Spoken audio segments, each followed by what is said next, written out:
Hey, what's going on, everybody?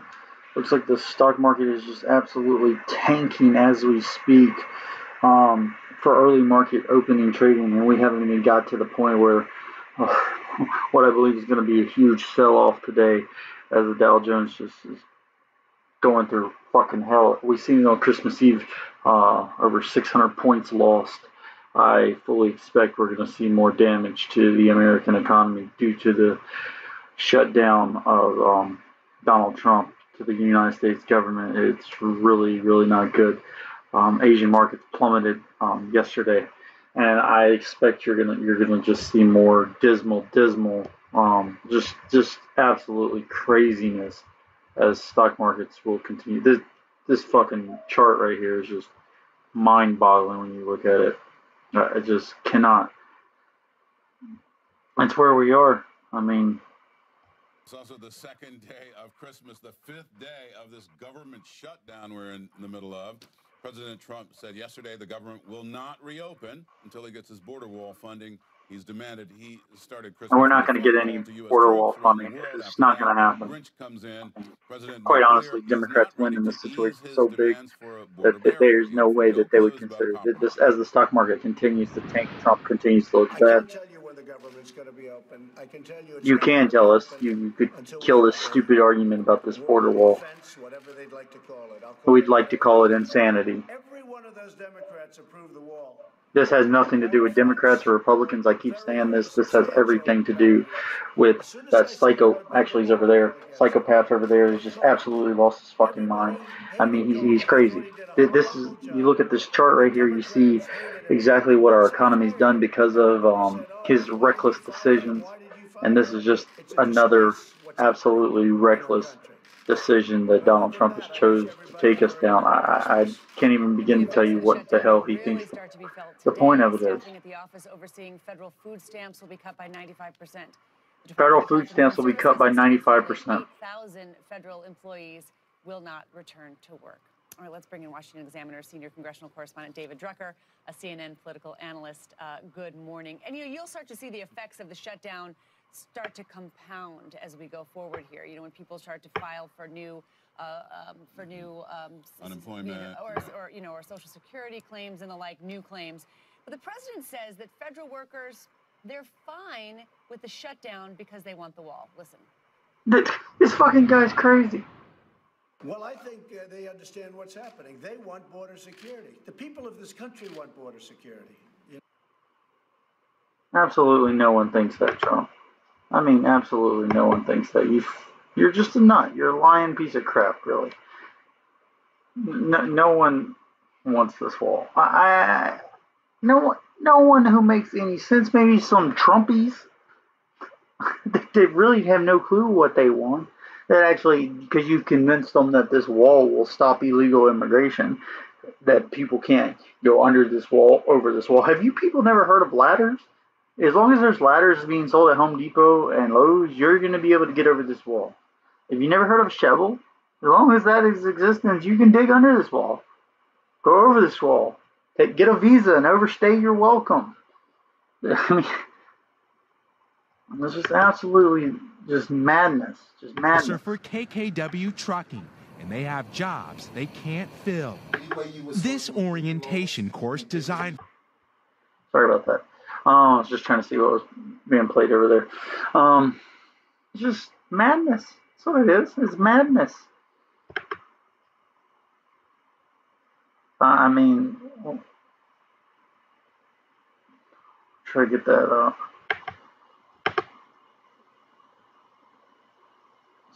Sorry about the video. Let's see what we can be able to.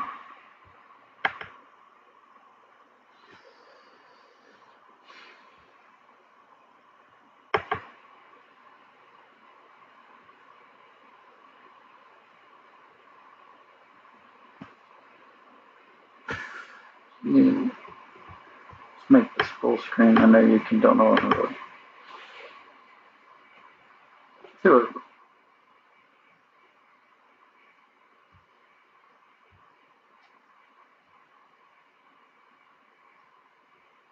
Just waiting for the stock market to open. It's going to be 9:30, so we got quite a bit of time, but I fully, like I said, I fully expect the stock market to just be going through misery unless Donald Trump says something to him. And he might very well. I mean, because I fully expect you're going to just see a dismal market when the market opens today. The holiday might be the saving grace that saved us yesterday, but I think we're in for it today as the market opens up. And you can't continue madness but for so long, and there starts to be consequences. And I think what we're going to get is some major consequences to just recklessness.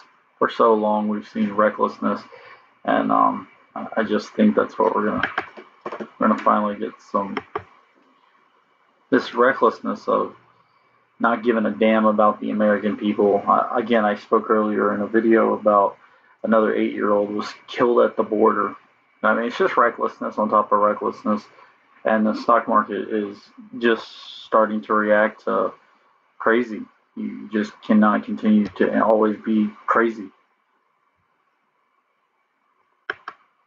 Get some sound over here. I think he's talking about the country. The president also telling us reporters in the room there was no progress on that ongoing government shutdown. Now, earlier in the day, the president tweeted a picture of himself in the Oval Office saying he was having a meeting with some of his advisors about North Korea. The White House could give us no further information about that. And we here in Washington are thankful today that the markets are closed after a very bad week. He's talking about yesterday, obviously, with a 650-point sell-off.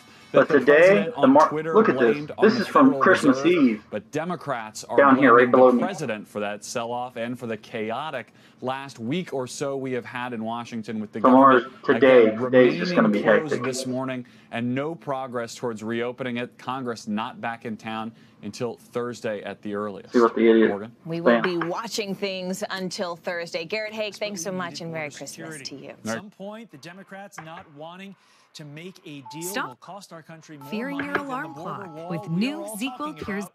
Crazy. All right, well, and here to weigh in on all of it is Fox News national security analyst Dr. Sebastian Gorka. So, Dr. Gorka, let's go through some of these. President Trump, we know, likes to tweet from time to time. He does? All right, so let's start with this one. So virtually every Democrat we are dealing with today strongly supported a border wall or fence. It was only when I made what an a fucking important part idiot. of my campaign, Donald Trump's a fucking moron. pouring into our country unchecked, that they turned against it. Desperately. Night here at the White House after a busy day of tweeting for the president. Last night, he and the First Lady went to church earlier in the evening. They made phone calls to children across the country. The president also telling us reporters in the room there was no progress on that ongoing government shutdown. Now, earlier in the day, the president tweeted a picture of himself in the Oval Office saying he was having a meeting with some of his advisors about North Korea. The White House could give us no further information about that. And we here in Washington are thankful today that the markets are closed after a very bad week, capped off yesterday with a 650-point sell-off that the president on Twitter blamed on the Federal Reserve. The Democrats are blaming the president for that sell-off and for the chaotic last week or so we have had in Washington with the government, again, remaining closed this morning. Just absolute. This guy's just fucking idiot. There's no other way to put it. Right, and he's going to keep on tweeting about it. He became the president for one reason alone. He loves this country. Russia. That's why he became the president. And he wants to fix it. He didn't become president because he wanted that. No, he became president because of Russia. I mean, he's donating it back to the government. He didn't do it because he wanted the fame. I think the name. He did it because he wanted to grow his business. That's why he became president, because he wanted to grow his business, and he used his Russian ties. Agreed for a Trump Tower to be built in Moscow. That's what happened. What a fucking idiot. And now our stock market looks like this right here. Actually, right here. Yeah. As president began on a platform of immigration reform and building the wall. And that's what he did. He built a platform on building the wall that he couldn't build. About other individuals in our system of government. The only problem our economy has is you. Is you. The only problem our economy has is you. You freaking psychopathic lunatic who killed 2 people in less than a week who were both under the age of 10 years old. You massive psychopathic. You are an idiot, Donald Trump. Get off fucking Twitter and be what you didn't win an election, but be our president. The mainstream media, You psychopathic nut. Me to criticize the president's tweeting, and I never would. I remember being on Chris. Oh, Jesus Christ! The Fox News propaganda machine at it again. But he knows what he's doing. He uses imagery like that to make us understand what's happening. The Fed is. I mean, they always trying to be reasonable. Like, oh well, we know, Donald Trump's not a politician. Well, yes, sir, he is a politician. He's the president. That makes him a politician. Yeah. He knows exactly. Fuck logic. Fuck the fact that he is sitting in the White House. We're gonna say he's not a politician. What he's doing to bring prosperity back to America. Well, Dr. Gorka, you mentioned the media. He also went after the media, and he went after. Of course, he went after the media. Of Tennessee. We'll wait and find out. Anybody who disagrees with him, he goes after. Twitter gifts today and for the rest of the week. Dr. Sebastian Gorka, Merry Christmas to you. Thank you so much for taking time. Merry Christmas to all of you, guys. God bless. Merry Christmas to you. God bless you too, sir. Look at the CNN headline over here in the other corner. Alexa, play Fox News headlines on 8-year-old's final days were like. That can actually be a headline, right? Fox News headlines 24/7, only on Sirius XM. Now on Amazon Alexa. Bring us home. All right, we're having a very Merry Christmas here so far on Fox and Friends this morning. And here to celebrate, American Idol stars Ruben Studdard and Clay Aiken. Merry Christmas.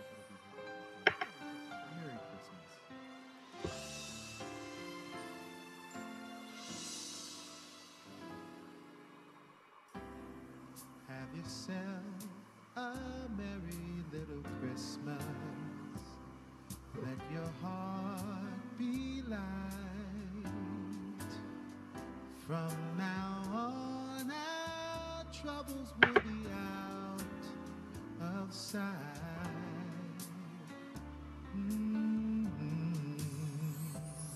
Have yourself a merry little Christmas. Make the Yuletide gay. From now on, our troubles will be miles away.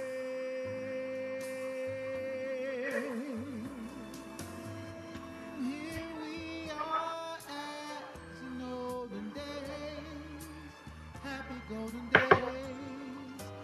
Well, as Jeremy Bash, an NBC News national security analyst and former chief of staff at the CIA and the Pentagon under President Obama. Gentlemen, good morning. Thanks for coming in on the beginning of this holiday weekend. Steve, a quiet way to start the holiday, right? So,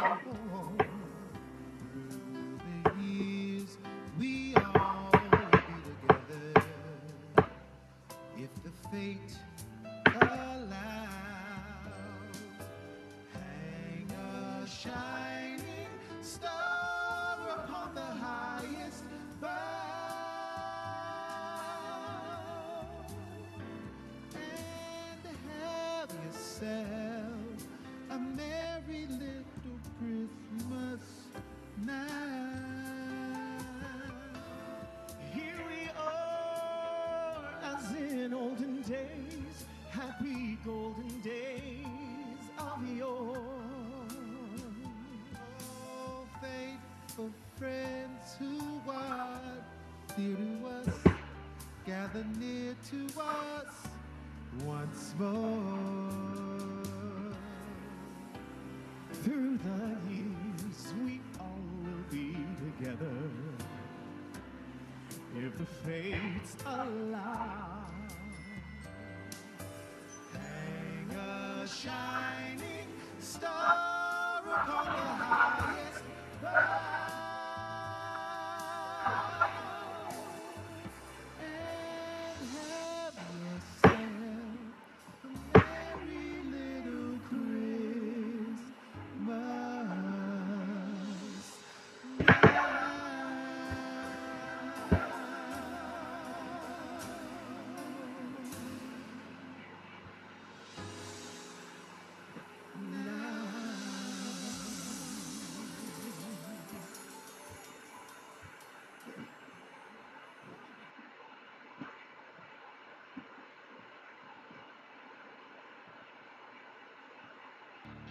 Alexa, play SiriusXM. Bring SiriusXM home on an all-new Echo Dot, free when you subscribe to one of our best packages for $8.33 a month plus fees. See offer details at SiriusXM.com/.SXM to get started. Holiday shoppers at a Florida mall thought two police officers were about to break up a flash mob, but everyone was shocked because instead of breaking it up, they joined in on the fun.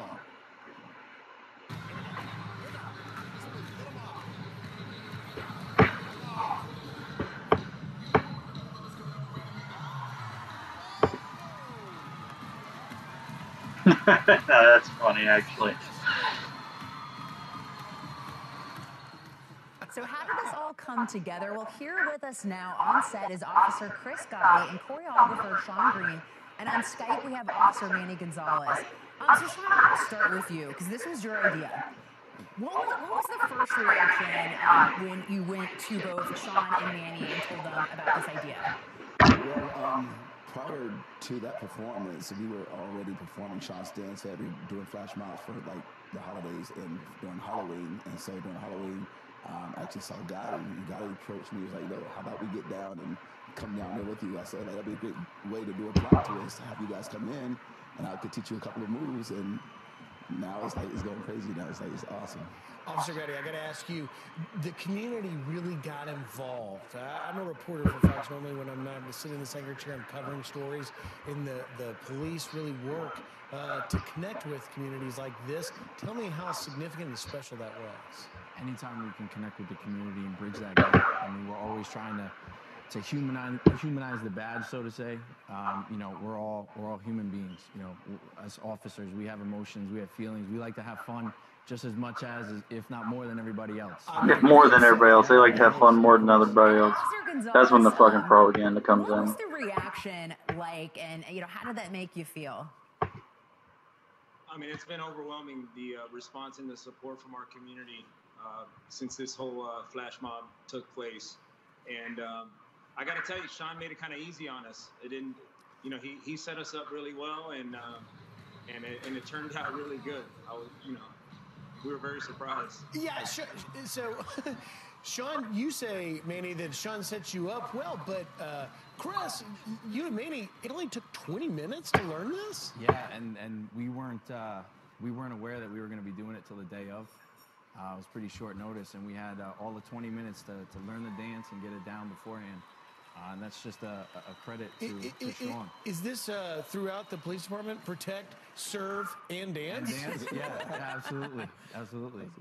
Sean, and are you surprised at the reaction this has gotten? Because it's gotten millions of views. You said celebrities have even shared it. Are you surprised by all that? Like, I didn't even know this much success was going to come so quick. Even seeing that Jamie Foxx had been posted, I was like, oh my gosh, this is getting out of hand, but in a good way. So overwhelming joy. I'm just appreciative and thinking that I thank God that we're getting some exposure. Sean Stance that we've been working around for 15 years. I went to school in West Palm Beach, Florida. So it's like a little break for us to get a little bit more exposure. And thanks to the officers to join. It was great. And how can people, you said that you have a dance school, so where can people go and take lessons, or if they want to dance like that, or people like me who have 2 left feet, just want some help? Sure, yes. In West Palm Beach, Florida, I own a school called Sean's Dance Factory, so they can go to Sean's, SEANS, dancefactory.com. And we're teaching hip-hop, contemporary, modern. It's great. It's a great place to be, young and old. Yeah. Now, I'm going to ask you a quick question. Manny, let me start with you, and then I want to ask Chris as well. That is, as an officer, you have to walk that thin blue line every day, put your lives on the line every day, but yet you also encounter a lot of negativity. Has this caused some positive reaction that you've seen personally? No, because this is a PR stunt, but anyways. I'm a school resource officer, so I get, my kids. That's even more scary, but. They come to you and say, Officer Manny, you're gone viral. They can't believe it. So it really, actually, just reinforced my connection with my students at the school that I work at, and with the parents as well. That's great, Officer Gotti. Have you seen an impact? Absolutely. Yeah, absolutely. I mean, anytime, even if it's one life, we can change, it's worth it, For every naysayer, there's hundreds of people that have positive things to say and support us. So it's really an honor and a privilege every day. Would you do it again? Oh, absolutely. Manny, would you do it again? Officer Absolutely. Gonzalez. Let's set it. And then, Sean, very quickly, have you gotten requests already for more of this? Do you anticipate to continue doing this? We do a lot of these flash mobs. The first one we've done was at IKEA, and then we've done like 4 already at the Editor Mall, and now we're already lined up for next season too as well. Awesome. Going to be a busy 2019 then. Yeah, and we're appreciated and we're thankful. Well, Merry Christmas to you all, and thank you for your service. Thank you. Appreciate it so Merry much. Christmas to you. Thank you. Merry Christmas. Thank you, and thank you, Manny. Thank you very much, guys.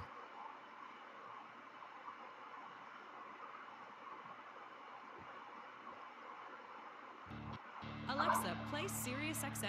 Bring SiriusXM home on an all-new Echo Dot, free when you subscribe to...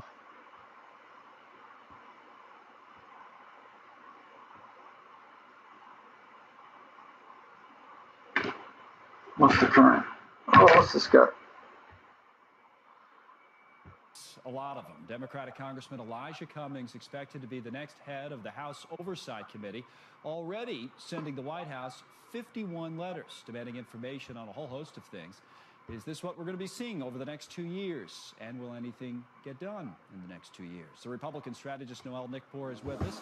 From The Federalist, Emily Jashinsky joins us, and Democratic strategist Antoine Seawright is here as well. Emily, you're in D.C., so I may as well start with you. Boy, everybody's trying to predict what the next couple of years looks like. From where you sit, how aggressive do you anticipate the Democrats with subpoena power being in the new year?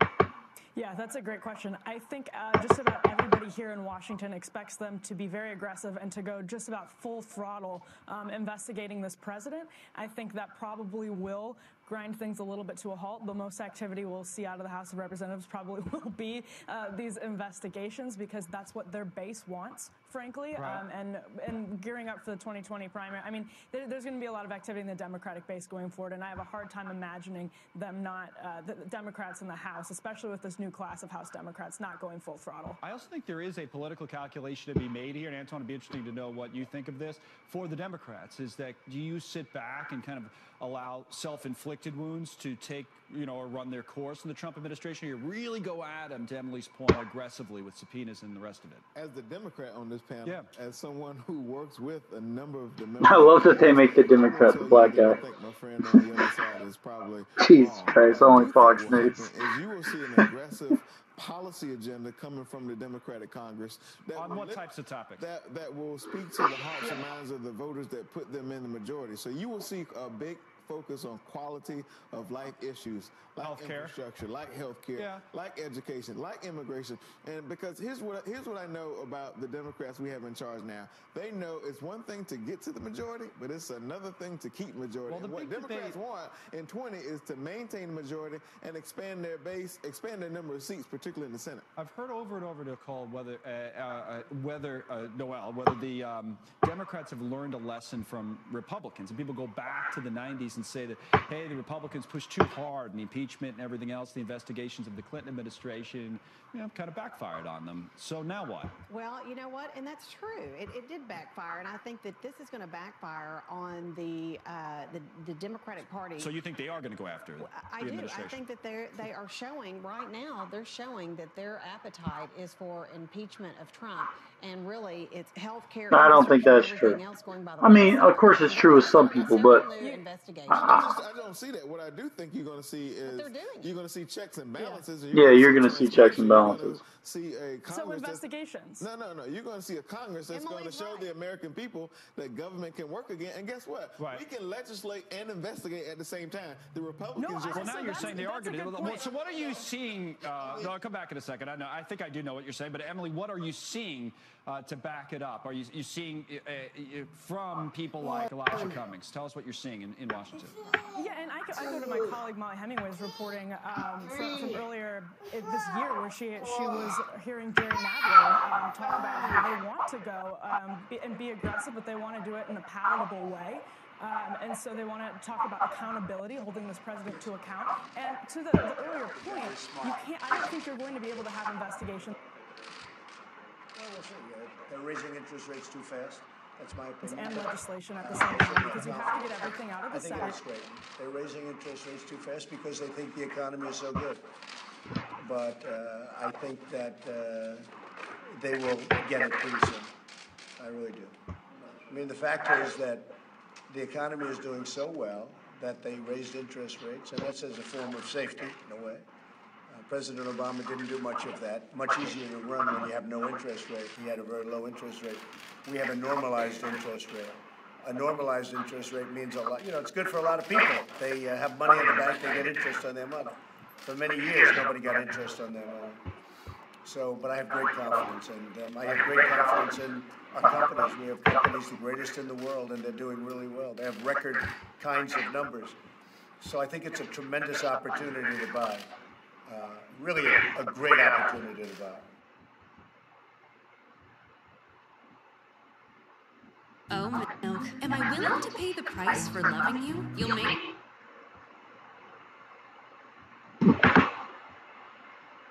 Informed checks and balances. Well, but that's definitely the talking point. It's not the reality. That's what they're saying. You can't say it's not reality. But talking about holding the president or the administration accountable is to hold these hearings and use your subpoena power. I mean, that's how you do it, right? Part of it, but there's another Let's listen to this thing where you can do legislation. I think that will be done. Look, but at this point, they do not have an official cause of death. According to the timeline released by the CBP, it was the morning of Christmas Eve, and a Border Protection agent noticed the child appeared to be sick. The little boy and his father were transferred to the Gerald Champion Regional Medical Center in Alamogordo. Initially diagnosed with a common cold, that all changed, according to officials, when they discovered the boy had a fever. He was released from the hospital mid-afternoon on Christmas Eve with prescriptions for antibiotics and ibuprofen. It was hours later he began vomiting, was transferred back to the hospital, and he died. Now the Border Patrol's Office of Professional Responsibility is going to conduct a review of this most recent death to determine the official cause.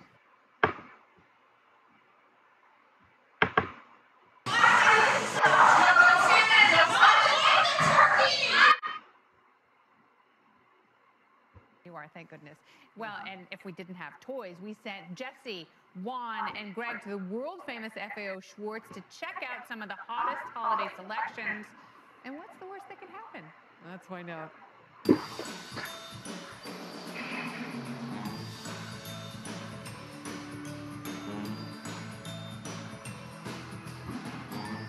What are we doing here, Jesse? I think we're going to play with some toys, Greg. Yeah, this is the typical cliche Christmas segment every show does. You're going to be difficult. Yes, this is where the show sends you to a toy store to play with toys that other shows have already played with. Here we go.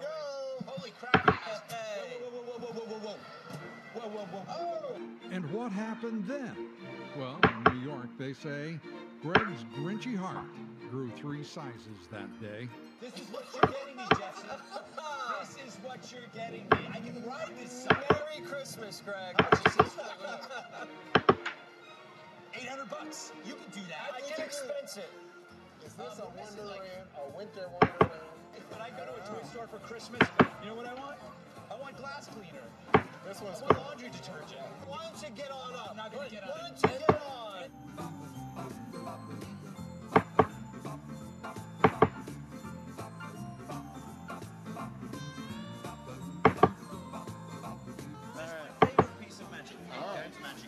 I have a request. Can you make Juan disappear? Can you make Jesse's hair stand on end? It looks like an argument. The first president to spend the holidays in Washington since Bill and Hillary Clinton 18 years ago. The president hasn't been seen anywhere for 3 days, except on Twitter, where he has been making grievance the reason for the season. Tweeting, "I'm all alone, poor me in the White House, waiting for Democrats to come back and make a deal on desperately needed border security." That message coming minutes before First Lady Melania Trump was seen departing Florida to return to the White House early because of the shutdown.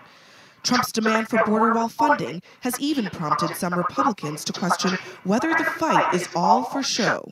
This is a made-up fight, so the president can look like he's fighting, but even if he wins, our borders are going to be insecure. It's a spectacle, and candidly, it's juvenile. The whole thing is juvenile.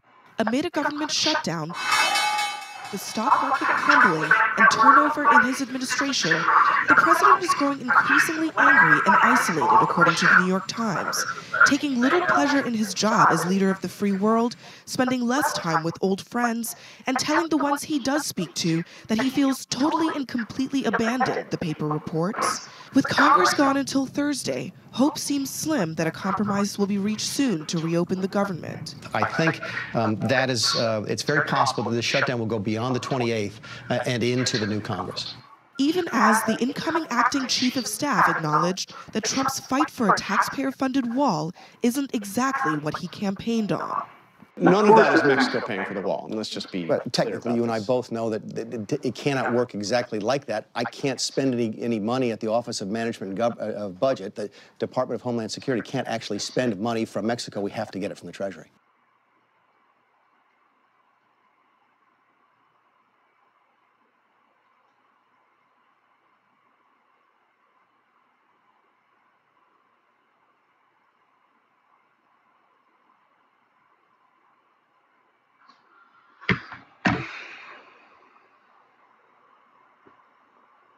Start on the nice list here.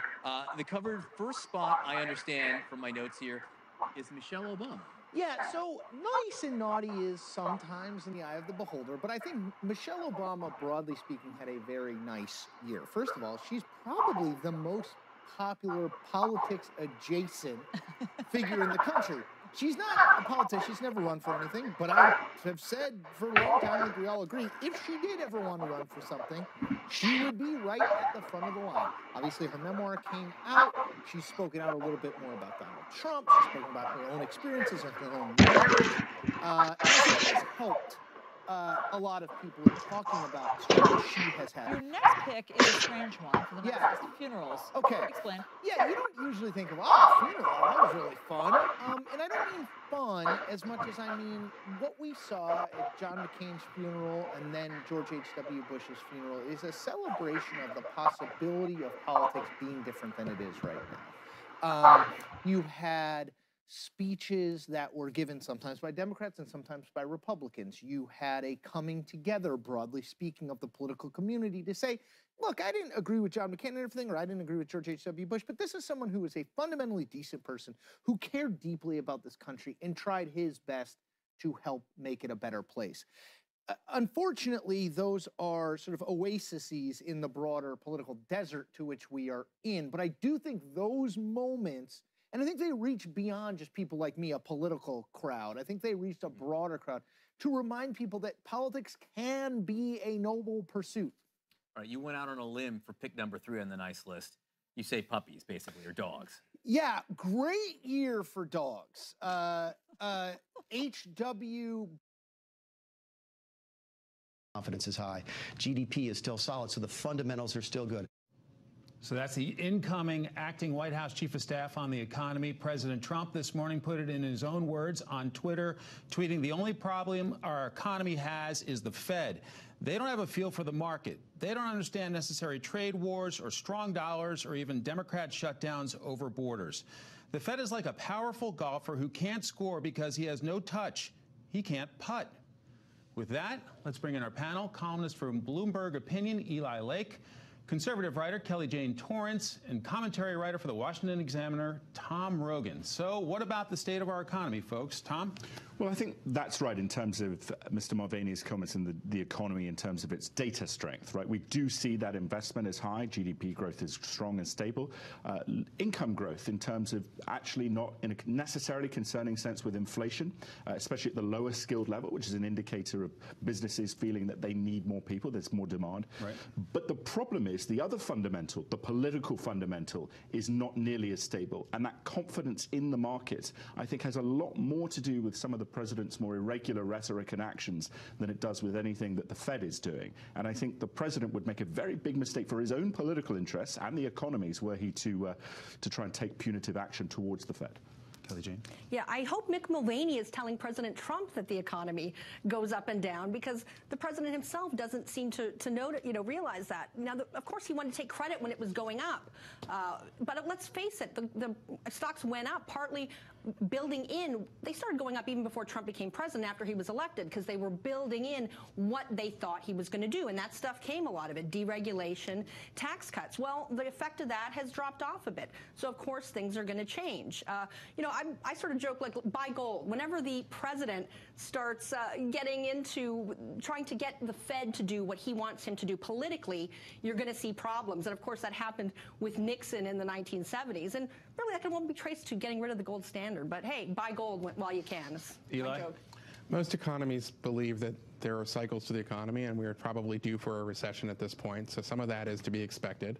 But the president is making things far worse by threatening to do something that no president has done, which is to fire the Fed chief because he doesn't like the decision he makes. There's a reason why we want the chairman of the Federal Reserve to be independent from the president. The temptation is too great to juice the economy for short-term benefit if you're a president, and to ignore the long-term or medium-term consequences.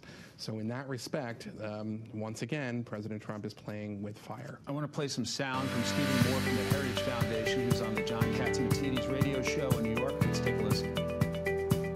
We need to be putting more dollar liquidity into the economy because there's such a demand for dollars now. All over the world, everybody wants to invest in the United States. And at the same McCaskill, time, the outgoing Missouri senator, wants more about dollars. last week.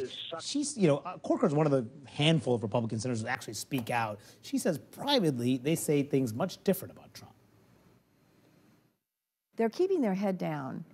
And here's what they're rationalizing And it's how the in their system heads. has worked at this point. Now, they'll tell you. One can argue with if that, it's just the and two I'm of you. sure that there's an You know, argument the guy's within the nuts. Federal Reserve, but we don't you know, want he the doesn't have a president grasp of the issues. He crossing, doesn't. you know, the He's stream, making as it brash were, decisions. and He's not interfering in listening that to the people respect. who I know mean, the and I subject think that matter. that's like used to be one But of these in non-controversial public, if bipartisan they go after positions. and they know they get a primary, Are we now sort of and they taking know that's Trump's tough, and they've watched what happened to then their that one colleagues who did person go has after him. This is all a the effect completely different Republican Party.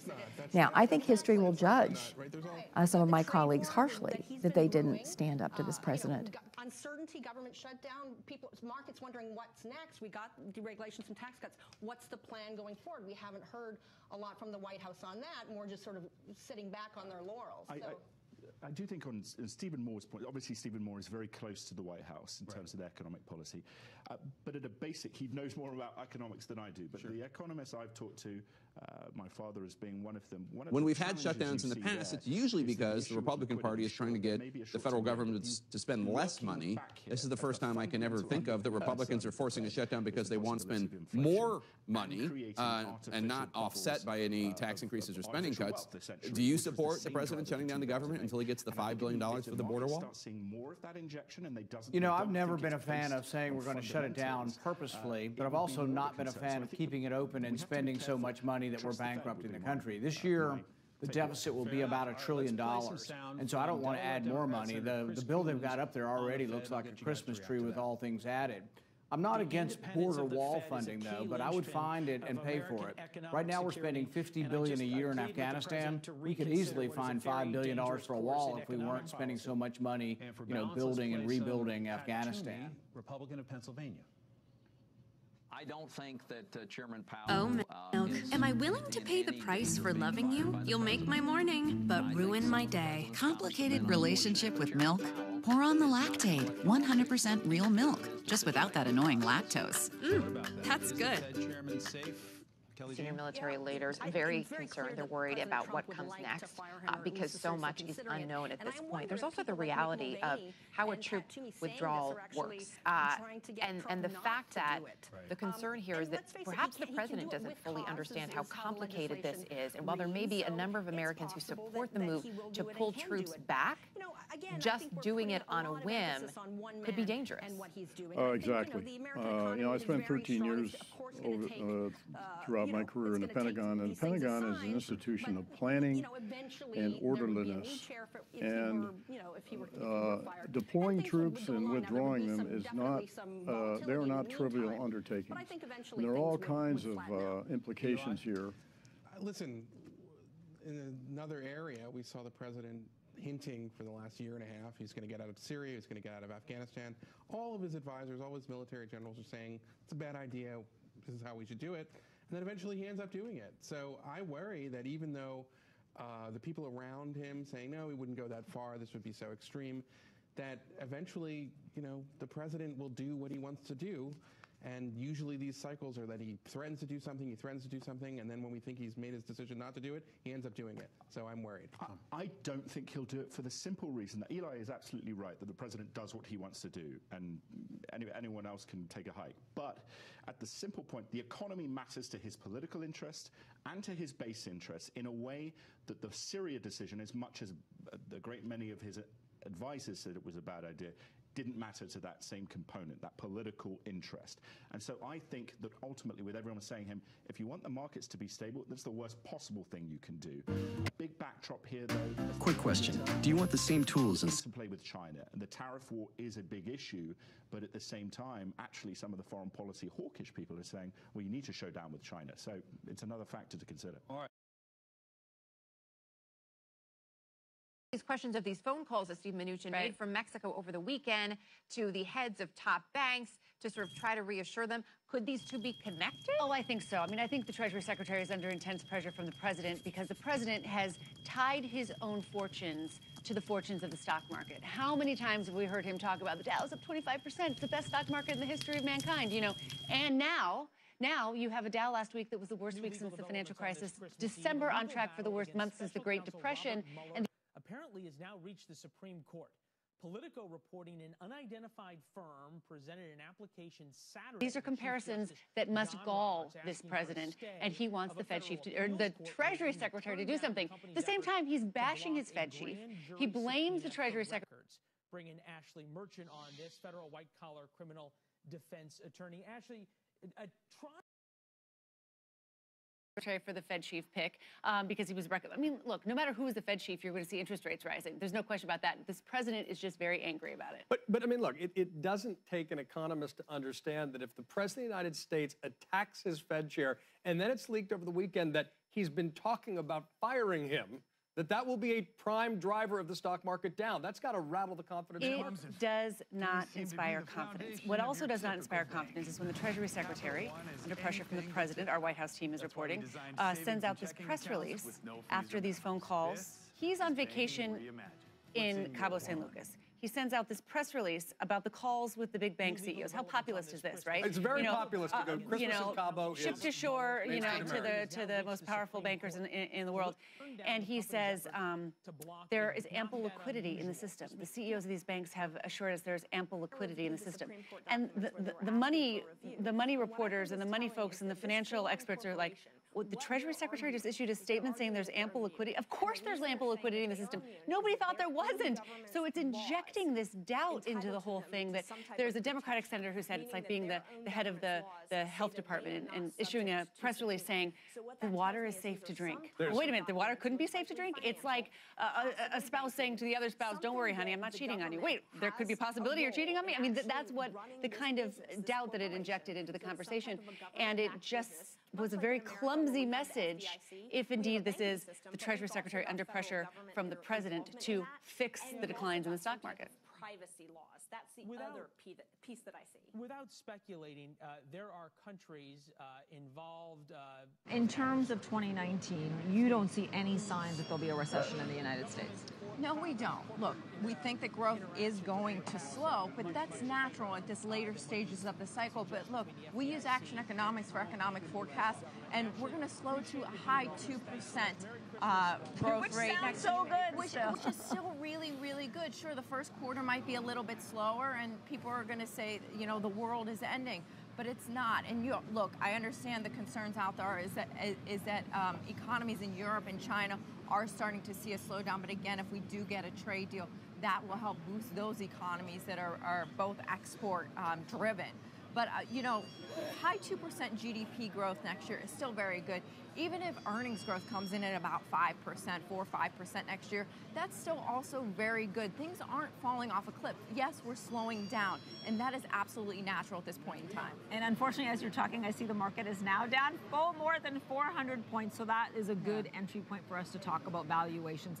Yes. I mean, you think they're looking very healthy right now, given the forward earnings season in Q1 and Q2 next year. Yeah, I mean, the S&P 500 is trading at 14.5 times next year's earnings. Next year's earnings, yeah. That's well below the historical average of 16.4 times. So we're 2 turns below that at this point. I think this is I don't know if you put your money to work today. I think that we don't have a lot of news, no economic data, not a ton of earnings going into the end of the year. I think maybe we wait till the calendar turns to 2019, get your footing in the first couple weeks, and then we're going to be right off to the races with earnings season, and that could be what supports the market from here. Do you think that it could be a catalyst just because we will get still very good earnings out of some of these companies? Yeah, these stocks have been beaten down so much. I think like 80 or 90% of the S&P 500 is, has lost 20% or more of their market value. So I think there are opportunities out there.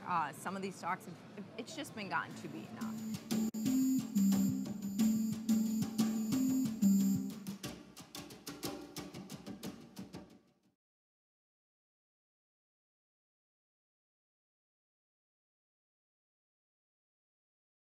If you look at the housing numbers, now housing starts, for example, they rose. Housing seems to be solid. Are you seeing something else in housing numbers of which we should be aware? Foundation of your typical bank. Capital One is anything but typical. That's why we designed savings and checking accounts. Well, when you're looking at the starts and permits, what we're seeing is a lot of volatility month to month. So I hesitate to look at just 1 month's data point and extrapolate out a trend of strength. We're seeing a lot of volatility and really little upward movement on an annual basis. But more importantly, what we're starting to see is on the demand side, housing sales beginning to cool. And in fact, we've seen several consecutive months of housing sales now down in the red.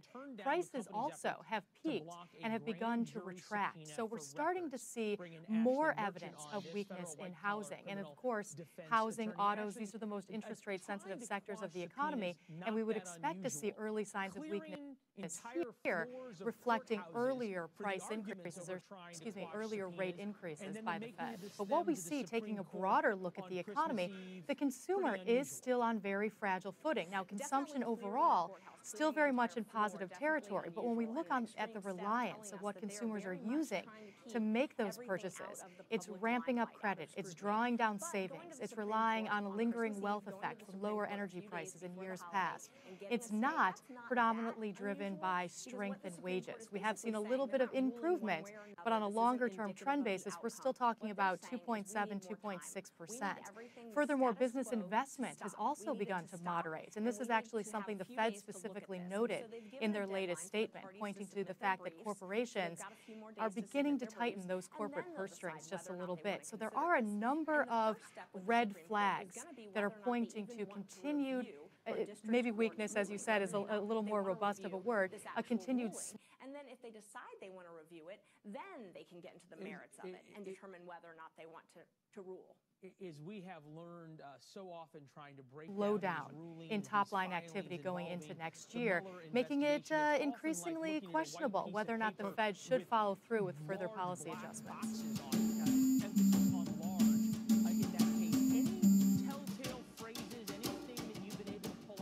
Of any of these filings that strikes you that could give us some kind of insight without speculation? Yes, definitely. When I reviewed the pleadings and the order, I actually reviewed the court's order, and then I reviewed the Supreme Court documents where they were... First word you think of when you see some of the lowest options fees in the market and no platform fees. Is it happy? Good. Then it's time for Power E-Trade, the platform price and service that gives you the edge you need. E-Trade, the original place to invest online. Meaning that they're now have news from the Fed, which is that they have decided to hike rates. They have. This was what the market was expecting, so this is really baked into the cake. It's the language around the statement that's important. And there's a few things in there that if they decided to pause and not continue to talk about the prospect of rate hikes next year, they would have taken some language out, and they've left that in there. So I think this is the first point. But what they've said is, look, the risks to the economic outlook appear roughly balanced, but they are monitoring global events. And I think that's touching to the dovish side here, for me, one of the big lines here that's important. Absolutely. To me, that is an indication, a dovish indication that they are concerned about the global economy. A lot of people felt that the Fed needed to do what the Fed needed to do. And if you looked at the statement just dating back in September, the Fed Chairman Powell was positive. He was bullish about a strong economy. So they're really having to duck and change their philosophy really quickly. And largely that's been based on what's been going on around tariffs and trade. It's really rocked the marketplace as we've seen in the month of December. So to me, the reflection of a balanced outlook, that they're keeping an eye on the global economy, says that they are getting somewhat concerned. And the prediction has been that they were going to raise rates as many as 3 times next year.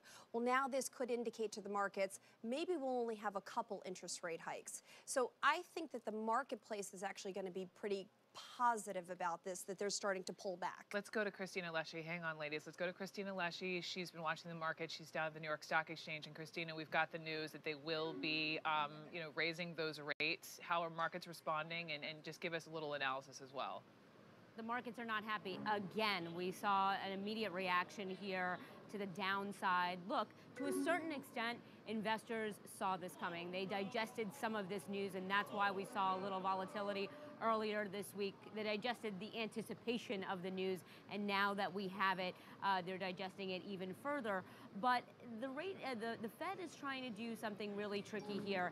It's trying to balance the need to raise interest rates against strong economic data, but yet not raise them too fast so that you slow economic growth. And that's a very tricky thing against the backdrop of a much larger debate on what the true neutral rate is. And that is the rate where you don't tip the scale one way or another. And that is what you're seeing play out in real time in the market. And investors are confused at this point because they thought perhaps they would have seen even more dovish signs. And I think they're going to be paying attention to Jerome Powell and what he says. And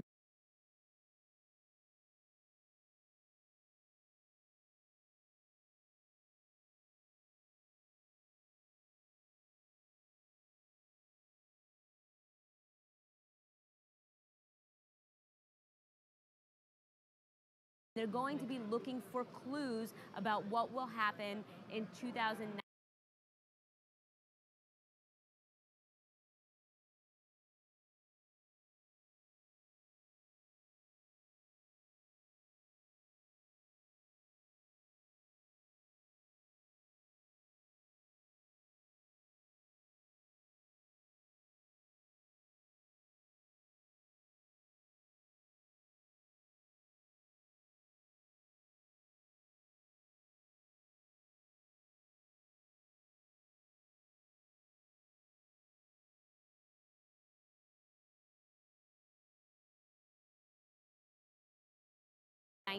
Next year, whether or not the Fed will continue to gradually raise as planned 3 rate hikes, or whether there's any clue that the Fed is. One other thing people don't understand or know or whatever, but they might as well, is because they're not really told. We've renovated massive amounts of very good wall. Wall that was good but was in bad shape. Just for a moment here. And so you don't have to replace it, but you have to renovate it. And we've renovated a massive amount of wall. And in addition to that, and I think very, very importantly, we built a lot of new wall. So it's all being built. The new piece, the new section is very, very exciting, what's going on there. And you'll see it. Because in January I'm going there. We're almost having a groundbreaking. It's such a big section. It's probably the biggest section we'll get out. So while we're fighting over funding, we're also building. And it's my hope to have this done, completed, all 500 to 550 miles, to have it either renovated or brand new by election time. On stocks, this is going to be a negative year. And there's a real shift in sentiment here. A couple of things. There's a feeling that the economy is strong. There's a feeling that right now the economy is strong, growth is good, the tax cuts have been great for companies. That's all going to fade. This is the peak. Next year won't be as great. Growth will be fine, but it won't be robust. The Fed is raising interest rates. There's a meeting tomorrow. The Fed is expected to raise interest rates and will signal what it's going to do next year. Those higher rates could slow growth, could take a little bit out of the steam of the economy. All these things sort of coming together here. You've got the worst quarter since 2008 and that awful, worst December since 1931. Remember, December is typically the Santa Claus rally. It's usually a good month. So this is not only the first negative year in a long time, it's going to be the worst December in a very long time. Now, the president is making this very much about the Fed, how the Fed's not backing him up. But Alison Koskett, I'm curious what you're hearing down on the trading floor. The fact is there are other troubling economic indicators. You have a slowdown in the Chinese economy. Yeah. You have the ongoing difficulty in the U.S.-China trading relationship, which is basically the world economy right there, or a big chunk of it. You have oil prices falling, and not just because of increased production, because people are concerned about demand. On the floor there, do folks see larger economic worries about this 10-year expansion, right, coming to an end? You know, there's no doubt that economies around the world are showing signs of slowing. I mean, you look at Japan, you look at Germany, their most recent quarter, there was contraction. You talked about the Chinese economy. That is showing a slowdown as well. It's why all the focus right now is on central banks, especially here in the U.S., but also around the world, because what you're seeing these central banks do is unwind these easy money policies. So they're tightening monetary policy, which by definition slows down economies.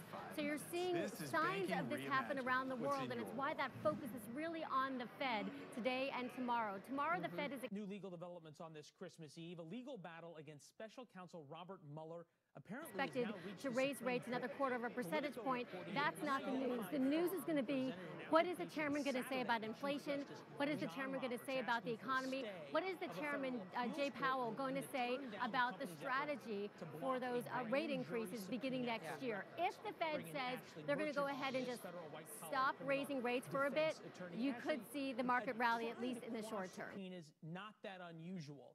Clearing entire floors of courthouses for the arguments over trying to quash subpoenas, and then the making of them to the Supreme Court on Christmas Eve, pretty unusual. Definitely clearing the courthouse, clearing the entire floor, definitely unusual, and an extreme step telling us that they are very much trying to keep every Quick question. Do you public limelight, out of scrutiny. want the same tools and seamless experience across web and tablet? Supreme Court a few days before the holiday and getting a stay, that's not that unusual, because what the Supreme Court is basically saying, they're not ruling one way or another. This isn't indicative of the outcome. What they're anything but sweet. Then you have Treasury Secretary Steve Mnuchin's phone calls to big bank CEOs over the weekend. Those calls didn't hit the market in a friendly fashion either. Proof of that are these red arrows, and we see the Dow closing at its lowest level since September of last year. Now, a source familiar with these calls tells CNN that the CEOs were totally baffled by the move that came out of nowhere, with Mnuchin asking. And then if they decide they want to review it, then they can get into the merits of it and determine whether or not they want to rule. As we have learned so often trying to break down these rulings, these filings involving the Mueller investigation, it's often like looking at a white piece of paper with large black boxes on it, emphasis on large in that case. Any telltale phrases, anything that you've been able to pull out of any of these filings that strikes you that could give us some kind of insight without speculation? Yes, definitely. When I reviewed the pleadings and the order, I actually reviewed the court's order, and then I reviewed the Supreme Court documents where they were asking for review. And what I think is telling is that this foreign corporation, what they're arguing is they're arguing that they're immune. And the reason they're saying that they are immune is that their own government's laws entitled to them to some type of protection. A role in actually running this business, this corporation. So it's some type of a government-backed business, much like in America where we have the FDIC. We have a banking system, but we've also got federal government. Financial markets absolutely are tumbling right now. Privacy laws. That's the other piece that I see. Without speculating, there are countries involved as adversaries, if you will, to the United States, whose government corporate interactions are perhaps much tighter than what you suggest between the FDIC and the U.S. government. Ashley, appreciate you being with us. Thanks so much. Merry Christmas to you and yours. Thank you. Merry Christmas.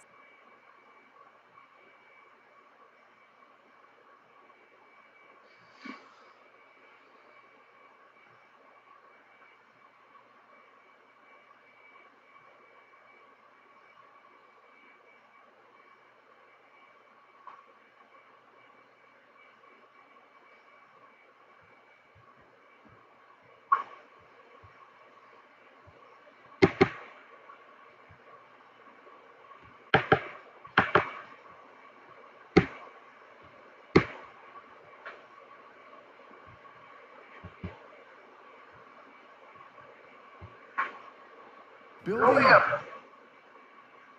better bank starts with looking at something old and saying, really? So we built Capital One cafes with savings and checking accounts you can open from here in 5 minutes. This is banking reimagined. What's in your wallet? U.S. Customs and Border Protection is saying that an 8-year-old little boy, a Guatemalan national who had been apprehended in New Mexico with his father, has died while in their custody. But at this point, they do not have an official cause of death. According to the timeline released by the CBP, it was the morning of Christmas Eve when Border Protection agents noticed the child appeared to be sick. The little boy and his father were transferred to the Gerald Champion Regional Medical Center in Alamogordo. Initially diagnosed with a common cold, that all changed, according to officials, when they discovered the boy had a fever. He was released from the hospital mid-afternoon on Christmas Eve with prescriptions for antibiotics and ibuprofen. It was hours later he began vomiting, was transferred back to the hospital, and he died. Now the Border Patrol's Office of Professional Responsibility is going to conduct a review of this most recent death to determine the official cause.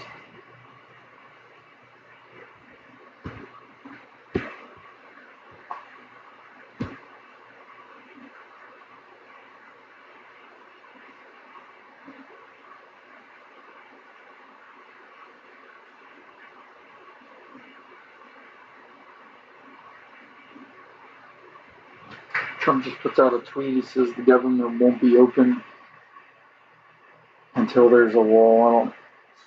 I don't think that's going to come into focus.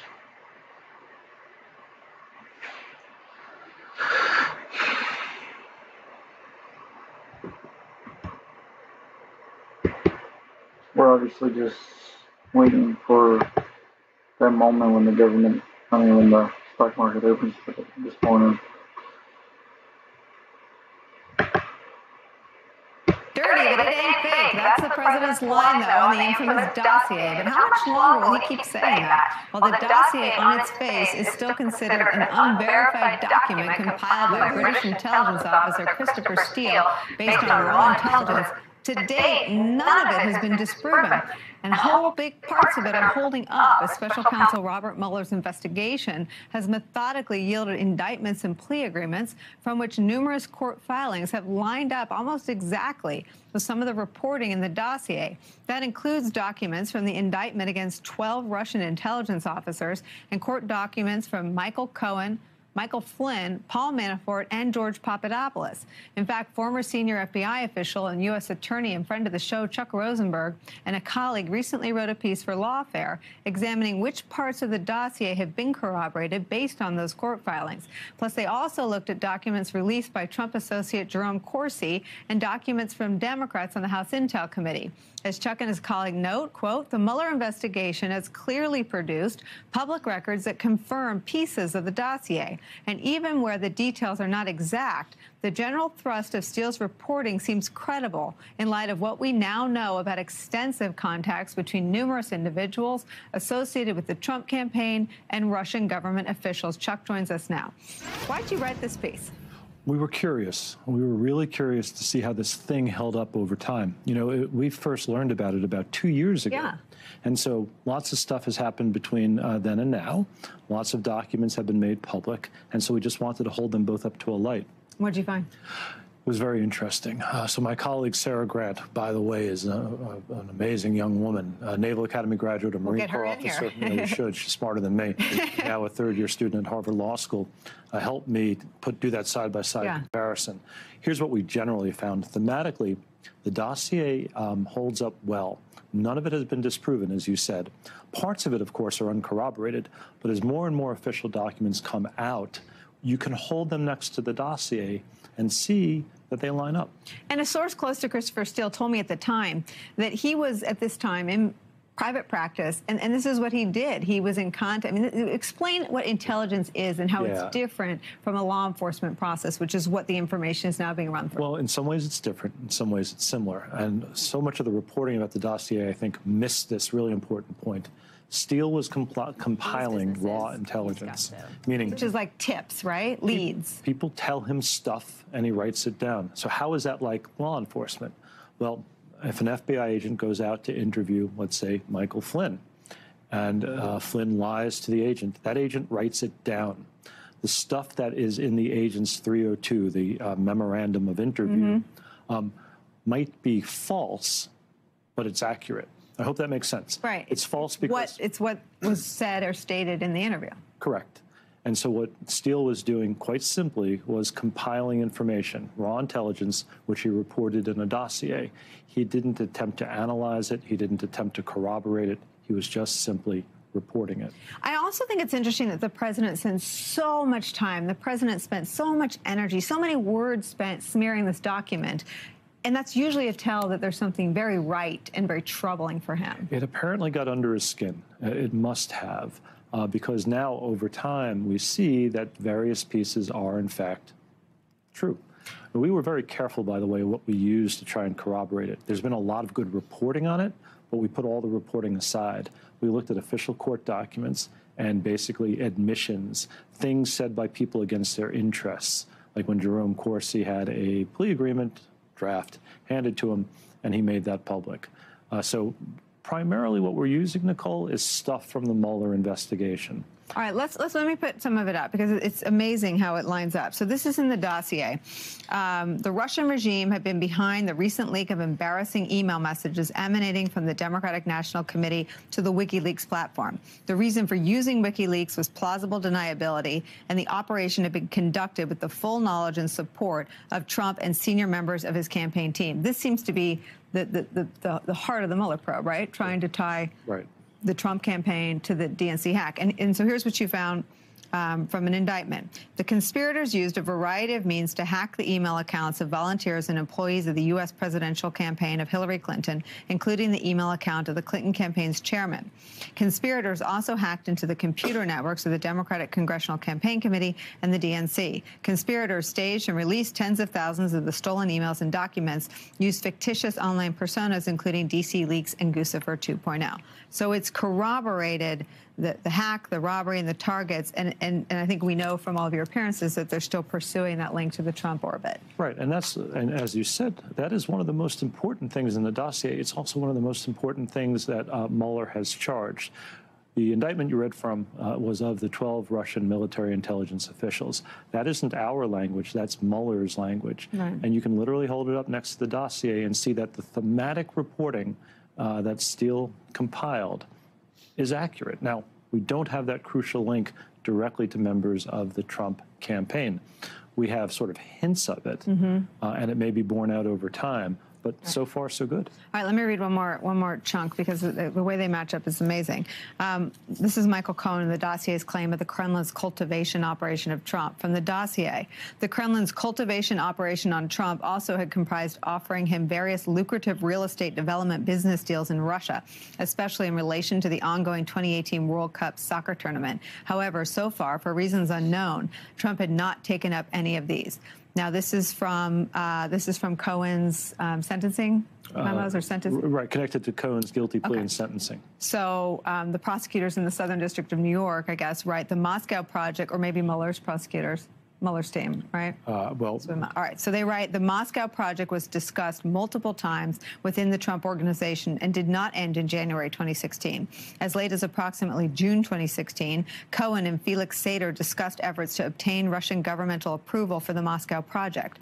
Cohen discussed the status and progress of the Moscow Project with Trump on more than the 3 occasions Cohen claimed to the committee, and he briefed family members of the Trump organization within the company about the project. Cohen agreed to travel to Russia in connection with the Moscow Project and took steps in contemplation of Trump's possible travel to Russia. Right. And again, the second thing that you just read, the last thing you just read, comes right out of court filings that we have credited as trustworthy and accurate. And so this relationship, this business relationship, the attempts to build a Trump tower in Moscow were ongoing. Cohen played a crucial role in it. He acknowledged it, he admitted it, and, oh, by the way, Christopher Steele reported on it. Let me ask you something. Ken Delanian said about the dossier from the very beginning when we started covering it, ignore the sex, follow the money. There's some salacious stuff in there about sex acts that your former colleague Jim Comey had to brief the president on and described when I interviewed him at the 92nd Street Y as excruciatingly awkward. Do you think the salacious stuff in there distracted from all of the substantive financial ties between Trump, Oregon, and Russia? No question. And I think that's a really important point. The dossier is really sort of 16 mini reports. It's 35 pages. There's dozens and dozens and dozens of bullet points. The salacious stuff, which the media focused on, and I guess I understand why. Well, I understand it, was only a very, very small piece of that 35-page dossier. All the other stuff has to do with business relationships and political interference and Russian hacking, the things that Mueller is focusing on.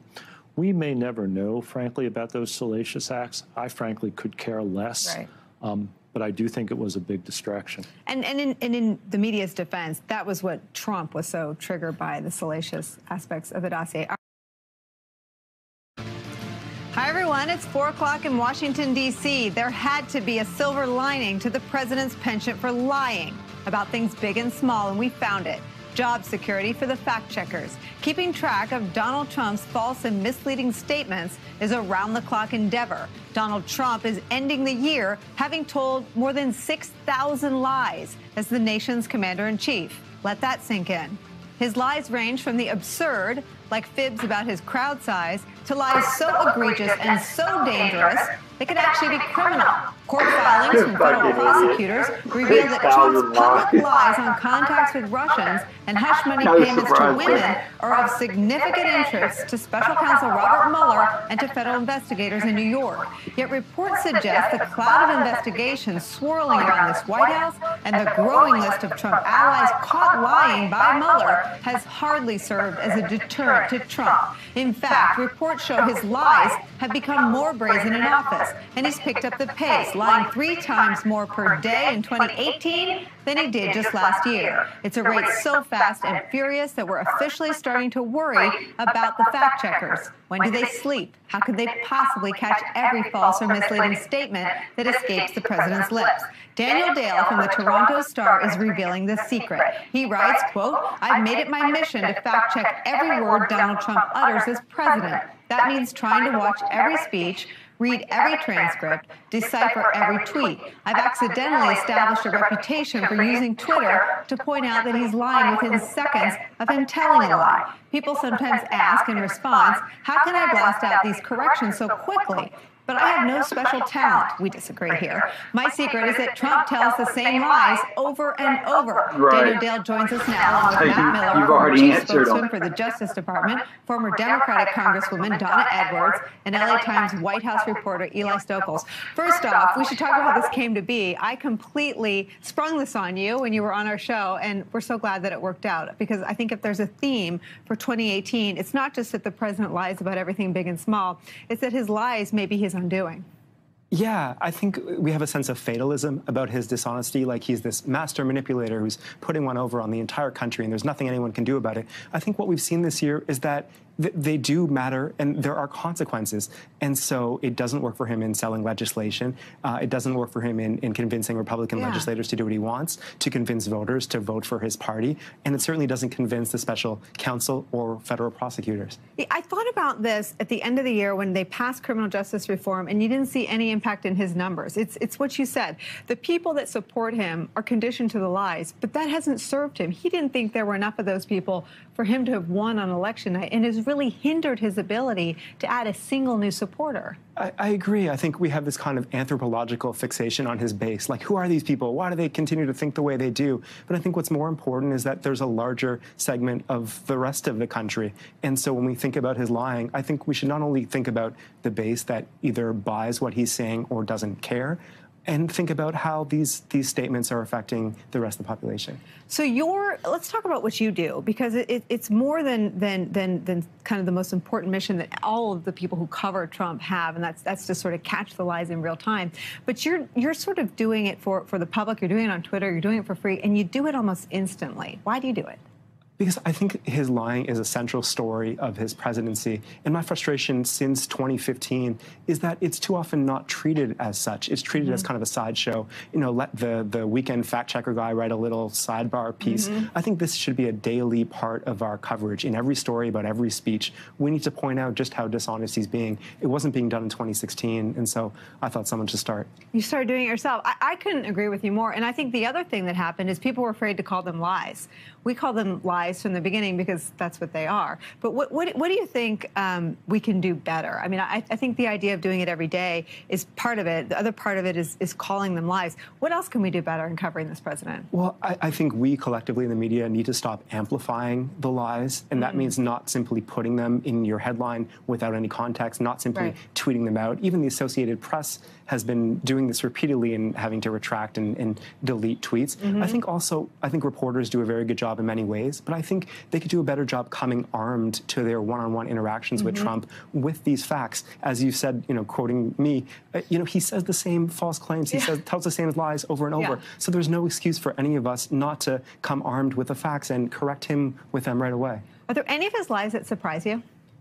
Not really. I mean, I'm sort of blown away over and over again by how trivial, needless many of them are. It's like, you know, every politician lies when they're caught in some controversy or scandal. He's often lying about nothing. And so in those moments, I'm like, what are you doing? But I'm not surprised anymore. So I remember watching Ronnie Jackson, the now, I think everyone that is associated with him ends up unemployed. I don't know what he does now, but he went out and he said his weight was 239 or something that just didn't add up. And I remember thinking, you know, that's the one thing that could have humanized him. If he had put out his real weight and said, I'm embarrassed by that, he actually would have seemed more human than having a military doctor go out and lie about his weight.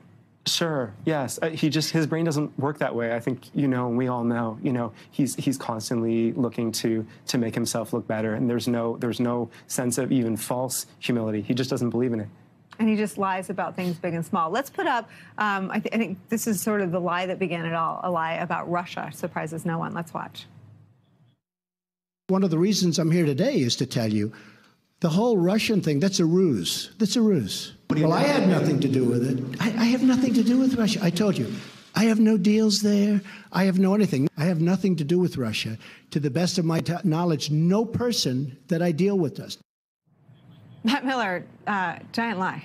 Yeah, absolutely. I think one of the things that's been interesting watching the Russia investigation evolve, so lying has been core to Donald Trump's political strategy, the same way it was core to his business strategy beforehand. He calls it, you know, hype and says he exaggerates a little bit. He straight out lies. And he got away with that in business. He got away with it in politics in a way that no one before him was ever really able to do. But did he? I mean, he settled a bunch of got civil elected president. Well, in business, yeah. But you know, I mean, he lied about stuff. I mean, he had to settle cases, but those are a cost of doing business to some extent. It didn't change him. That's right. It didn't change him. In the legal world, lying sends you to jail. And so what we've seen as his associates have kind of followed his behavior and lied to investigators, lied to members of Congress, lied to grand juries, lied to federal investigators. You find them pleading guilty and facing potentially jail time or at least, you know, becoming a convicted felon for the rest of your life. So it's a very different thing.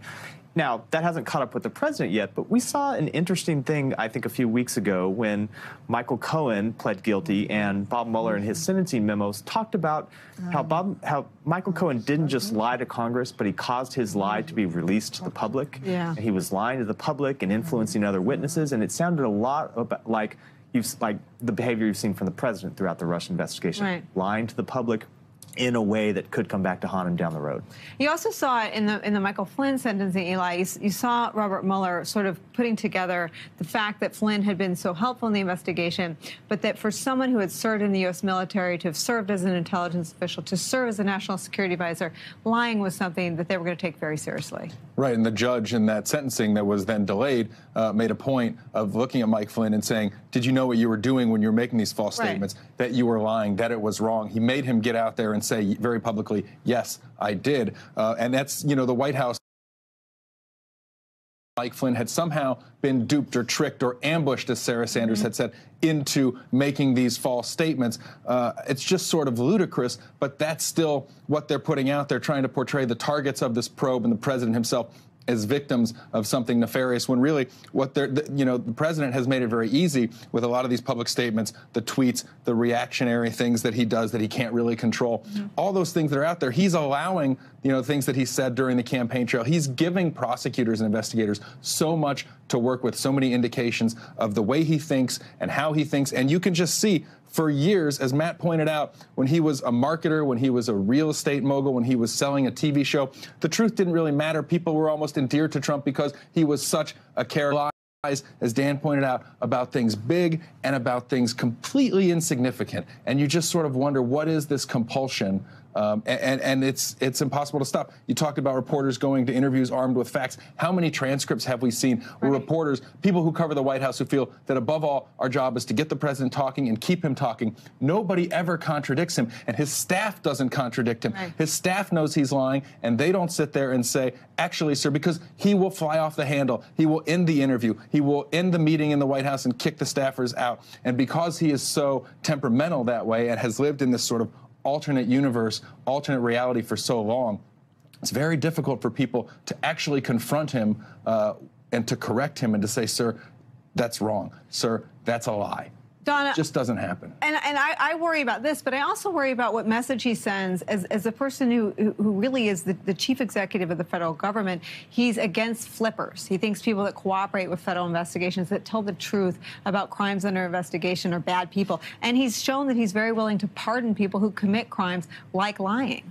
Well, and, when you hear that from the president, it has a ripple effect. When you hear that from the chief executive, it has a ripple effect. So, then what's the next lie that you can get away with if you're below, in the civil service or some other level of government? And I think, you began by saying, people were hesitant to call out his lies and to say that they were lies. And I think it's because many of us grew up, knowing that when you call somebody a liar, that's like a really harsh thing to do. And so it's tough to do that. So we called them falsehoods and misstatements.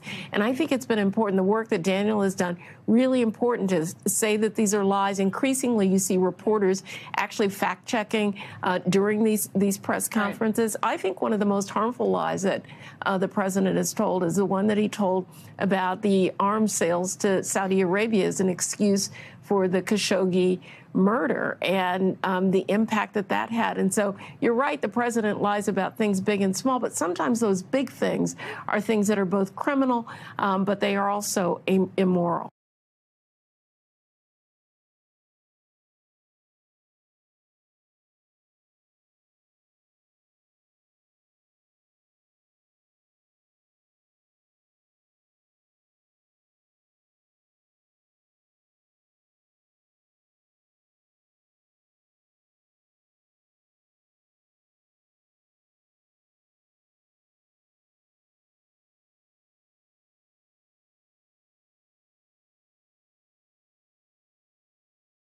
And checking accounts you can open from here in 5 minutes. This is Banking Reimagined. What's in your wallet? New legal developments on this Christmas Eve. A legal battle against special counsel Robert Mueller apparently has now reached the Supreme Court. Politico reporting an unidentified firm presented an application Saturday to Chief Justice John Roberts asking for a stay of a federal appeals court ruling that turned down the company's efforts to block a grand jury subpoena for records. Bring in Ashley Merchant on this, federal white-collar criminal defense attorney. Ashley, trying to quash subpoenas, not that unusual. Clearing entire floors of courthouses for the arguments over trying to quash subpoenas, and then making them to the Supreme Court on Christmas Eve, pretty unusual. Definitely clearing the courthouse, clearing the entire floor, definitely unusual and an extreme step, telling us that they are very much trying to keep everything out of the public limelight, out of scrutiny. But going to the Supreme Court on Christmas Eve, going to the Supreme Court a few days before the holiday and getting a stay, that's not that unusual, because what the Supreme Court is basically saying, they're not ruling one way or another. This isn't indicative of the outcome. What they're saying is we need more time. We need everything, the status quo, to stop. We need it to stop. And we need to have a few days to look at this. And so they've given a deadline for the parties to submit their briefs. So they've got a few more days to submit their briefs, and then they'll decide whether or not they want to consider this. And the first step with the Supreme Court is going to be whether or not they even want to review the district court's ruling, whether they want to review this actual ruling. And then if they decide they want to review it, then they can get into the merits of it and determine whether or not they want to rule. Yesterday I gave out 115 miles worth of wall. Break down these rulings, 115 miles in Texas. The Mueller investigation. And it's going to be built, hopefully rapidly. I'm going there at the end of January. Large black boxes. For the start of construction. That's a big stretch. Because we're talking about 500 to 550 miles. Anything that you've been able it's to a 2,000-mile border, but much of it has mountains that could give us region some kind where of you can't get insight without across. Speculation? So we're looking at between 500 and 550. So we gave out 115 yesterday. And then I reviewed we the gave it Supreme out at a Court great documents where price. they were asking for review. So we're going to have Great And Wall what I think there, is and we telling have is other that sections this to foreign give out. corporation, One other thing what they're people don't arguing is they're understand. immune. And the Whatever, reason they're but they saying might that as they are well immune is that they're their not really own told. government's laws We've renovated entitled massive them amounts to of some very type good of wall. protection, Wall that was good meaning but that was their in bad own shape. government's laws say that they And are so you don't not have to subject replace to it, but you have to subpoena. renovate So it. what that tells me is And these we've are some renovated type a of massive documents, amount most of likely wall. financial, And in addition to possibly that, banking, and I think very, very something that importantly, the government has we built a lot of in new wall. actually running this So it's business, all being this built. corporation. So it's some type of a government-backed The business. new piece, much like the in new America, section where we is have the very, FDIC, very exciting. we have a banking What's system, going on but we've there. also got And you'll see federal it. government Because in involvement January in I'm that, going there. and We're we've almost also having a got some type of groundbreaking. It's such a big privacy laws. section. That's the It's other probably the piece that I biggest saw. section we'll speculating, get out. there are So while we're fighting involved, over as funding, we're also adversaries, if you will, building. to the United States, And whose it's my hope to have this done, completed, all 500 to 550 miles, to have it either renovated or brand new by election time. Ashley, appreciate you being with us. Thanks so much. Merry Christmas to you and yours. Thank you. Merry Christmas.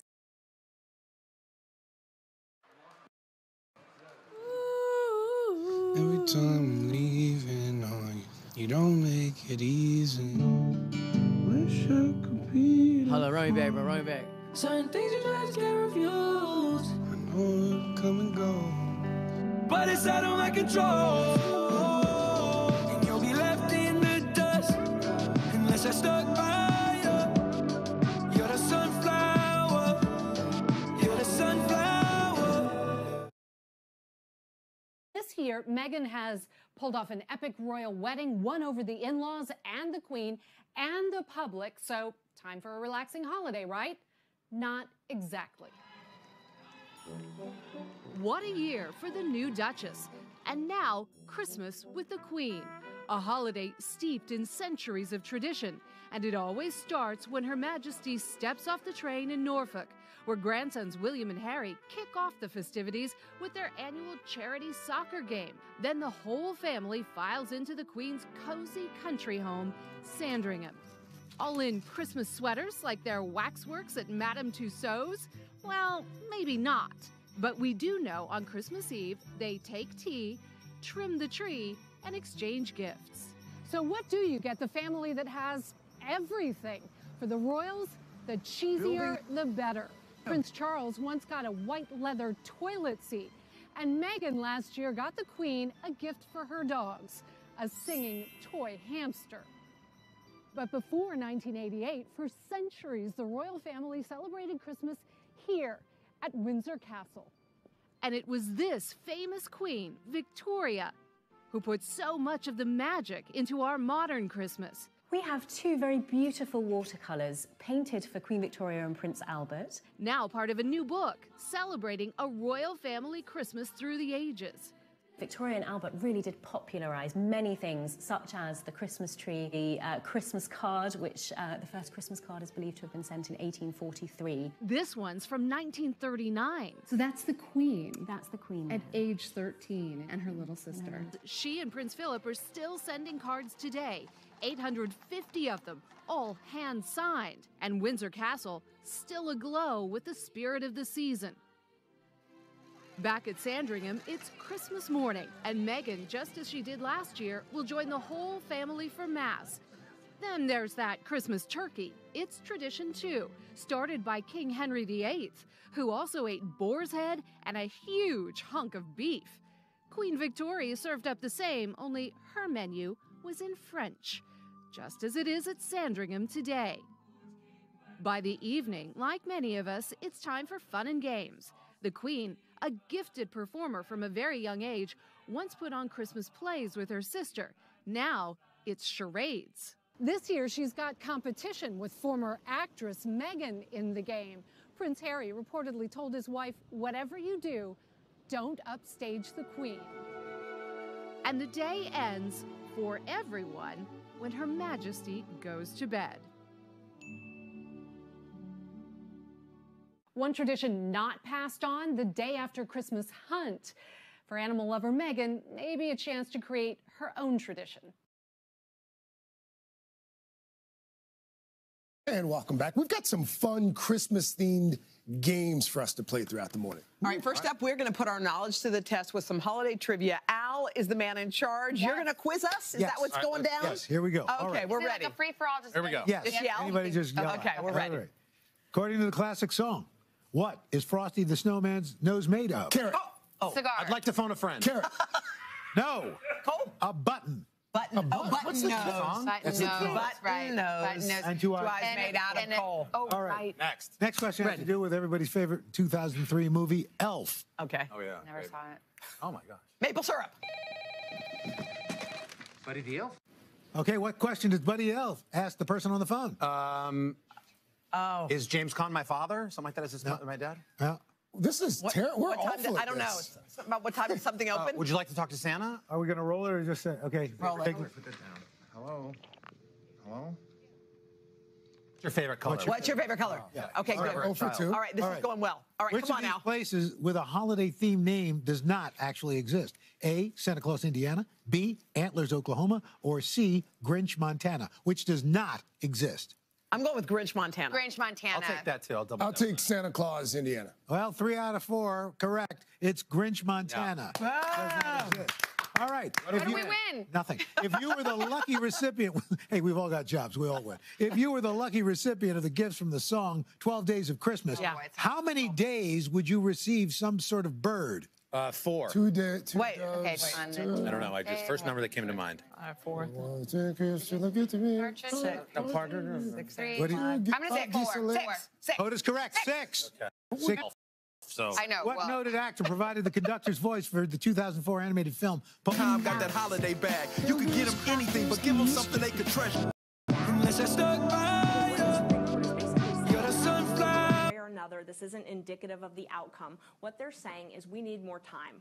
We need everything to stop. We need it to stop, and we need to have a few days to look at this. And so they've given a deadline for the parties to submit their briefs. So they've got a few more days to submit their briefs, and then they'll decide whether or not they want to consider this. And the first step with the Supreme Court is going to be whether or not they even want to review the district court's ruling, whether they want to review this actual ruling. And then if they decide they want to review it, then they can get into the merits of it and determine whether or not they want to. So we're looking at between 500 and 550. So we gave out 115 yesterday. These filings And involving we gave it out the at a Mueller great price. investigation. It's often So we're like going to have looking Great at a Wall white there, piece and of we have paper other sections with to give out. One other thing black people don't boxes on it, understand or know, emphasis or on large, whatever, but they in might that as well. case. Any telltale phrases, anything that you've been able to pull out of any of these filings that strike well, you? we all that know could give holiday us parties and some family kind of get-togethers insight can be without so much fun, speculation? but they can also be a little bit Yes, stressful definitely. sometimes. When I reviewed the pleadings and the order, actually, As you may reviewed the encounter, court's and how to order, handle them and is then I Mr. reviewed the Manners Supreme himself, Court Thomas documents Farley. where they were Thomas, good asking for morning. review. Good morning, everyone. And what Merry I think is Christmas. So telling we're is each that playing the this role foreign of somebody at a party. Al, what who are they're you? arguing Okay, I'm is they're arguing that they're extravagant immune. Eddie. And the reason they're saying that they Extravagant are Eddie immune is that outspends their everyone on the own gift he government's gives and makes sure entitled everybody to them knows. to some type of You're invited to my party, protection. Eddie. Their own That's right. government's So laws with say that extravagant they are Eddie, not frankly, there's no way that subject you could to ever immunity. match So dollar what for that dollar. tells me So is these are don't some try. This type may of be just documents, most his likely thing. This is how he financial, needs to show off. possibly If you feel banking, particularly something uncomfortable that about it, the what I recommend government next year is has give him a a role very in specific actually list of what running you this want business, with this items that are more corporation. reasonable. So it's some don't type leave of it to a chance. government-backed business, much Like like a car, exactly. A little FDIC. Matchbox car. We have a Exactly. banking system, but Okay. we've also Well, got I've got federal nosy government Nina. involvement Nina in just that, loves to ask the and we've questions also no got one some loves type to of answer, such as Duchess, when are you having kids? Have you gained weight? And when are you two getting married? Nina. So Nina, in Nina's case, it may be that she genuinely cares about your welfare, or it may be that she's really nosy. She's stirring the pot. Exactly. So a couple things here to remember. This may be the only way she's able to relate to you. So for example, if she's been married for 30 years and you're single, she may not understand what it is to be single, and she wants you to be more like her so that she can relate to you. So bear that in mind as you're hearing those questions, but you probably want to divert. So don't take the bait. Hear the question, take it in the spirit, hopefully it's intended, and move the conversation elsewhere. All right, let's get to Eggnog Elsa. She's the one who overdoes it. She's boozing. She's always a little too wild. How do we control her? I don't know why you always get this character. It's not typecasting, I promise.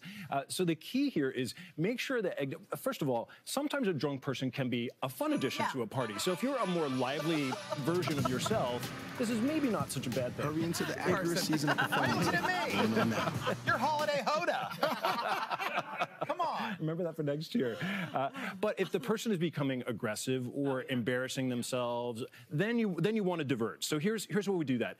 Make sure Eggnog Elsa's got plenty of hors d'oeuvres. Cook her favorite dish so that she eats lots of that. Stuff her with food. And have soak up the booze. Have a room ready to just in case she needs to sleep it off. That's enabling.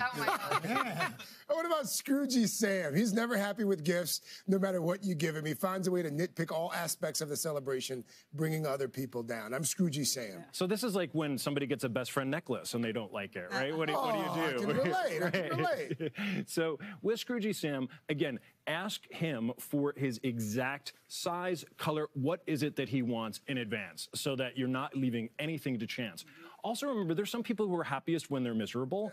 And if that's the case, don't let them bring you down. So rather than feeding the negativity, say, it's a shame you feel that way, and move on. Thomas, quickly, give me 10 seconds on political politics. I'm sure a lot of people, as somebody who's talking about politics all the time, no one wants to have that conversation.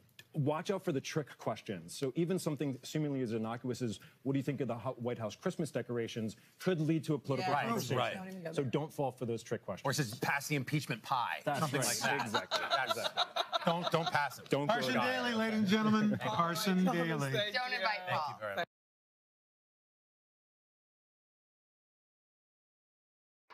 I'm that guy that's always having the political conversation. No, That would there's be some me. probiotic that can help you take control of your vaginal health. Use Refresh Pro B every day. It's Pass clinically the shown to impeachment balance pie. bacteria to maintain feminine health. This is awesome. Take care down there. Refresh Pro B. Defense Secretary Jim Mattis is going to be leaving the Trump administration 2 months earlier than expected. President Trump announcing last night that Mattis will be out on January 1st. Deputy Defense Secretary Patrick Shanahan will take over as acting secretary. Mattis handed in his letter of resignation on Thursday and was supposed to stay until the end of February. But that letter was sharply critical of the president's policies and may have led to the more abrupt exit. The partial shutdown of the federal government is now in day 3 with no sign of a compromise between Congress and President Trump. The two sides failed to reach an agreement on funding the president's long-promised U.S.-Mexico border wall. The Senate won't be back in session until Thursday. An acting White House Chief of Staff Mick Mulvaney predicted the shutdown could stretch all the way into January. And Mary Poppins and sunny disposition were not enough to fend off Aquaman at the weekend. 7 federal agencies are no longer being funded by the government, including Homeland Security and the Justice Department. But because it's a partial shutdown, several agencies will stay open, and that includes the post office. So good news, your packages will still be delivered ahead of Christmas. So among the questions, how did this happen? Is there any hope of a deal anytime soon? Who's to blame? Wall funding the president is demanding. And with days left before Christmas, there's little sign as to just when or how Trump and congressional leaders will manage to. But about a dozen major agencies are dark this morning.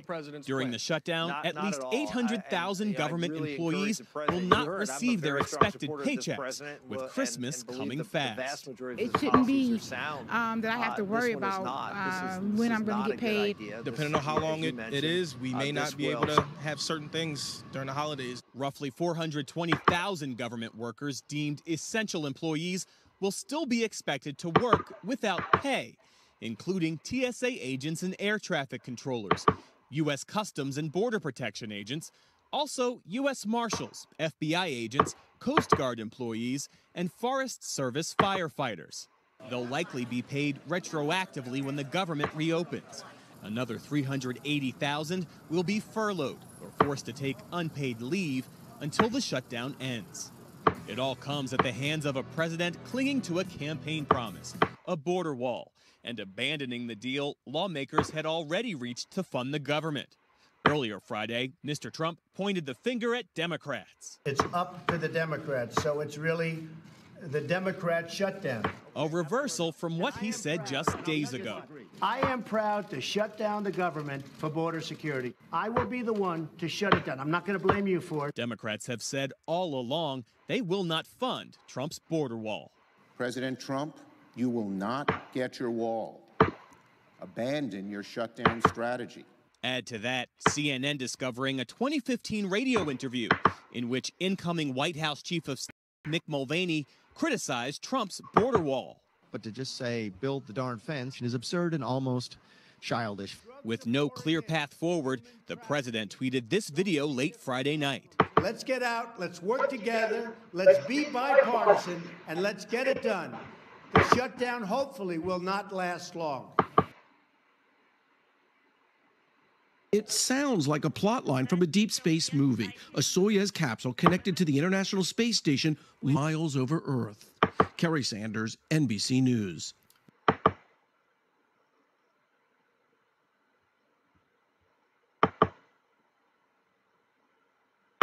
Remember when you had to put on pants to rent a movie? Of course you don't. No stores means no pants. Better yet, no lines. Visible. It's phone service. About another potential tsunami sends people scrambling as the death toll rises and the desperate search for survivors grows. Plus, thousands of patients from a surgery center are warned they may be at risk for HIV and hepatitis. The urgent calls tonight for people to get tested. An international mystery playing out more than 200 miles above the Earth. Who put a hole in a capsule attached to the space station? Russia weighs a criminal probe. Is an American to blame? A lifeline for veterans, the program that's giving our nation's heroes comfort and advice from some of their own round the clock. And billions celebrate Christmas. Our trip around the world starts in the birthplace of Jesus. This is NBC Nightly News with Lester Holt. Good evening. I'm Peter Alexander in for Lester tonight. An 8-year-old Guatemalan boy detained along the U.S.-Mexico border died Christmas morning in government custody, the second time we know of that has happened this month. It's a tragedy that comes as Washington is paralyzed by an immigration fight that shows no signs of easing.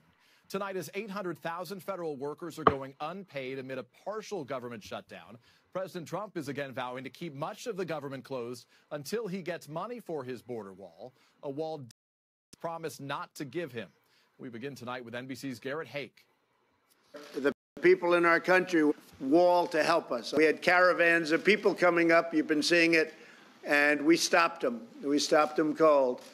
And they're heading back. For the most part, they're heading back or they're staying in Mexico. But I will tell you, I know the work you do, and it's been amazing. And it's great. I will see you all. I know I'll meet you all. I'll see you all. But on behalf of the country, Merry Christmas, Happy New Year. Keep doing the job. We're all very proud of you. Nobody can do what you do. I can't tell you when the government's going to be open. I can tell you it's not going to be open until we have a wall, a fence, whatever they'd like to call it. I'll call it whatever they want. But it's all the same thing. It's a barrier from people pouring into our company, into our country from drugs.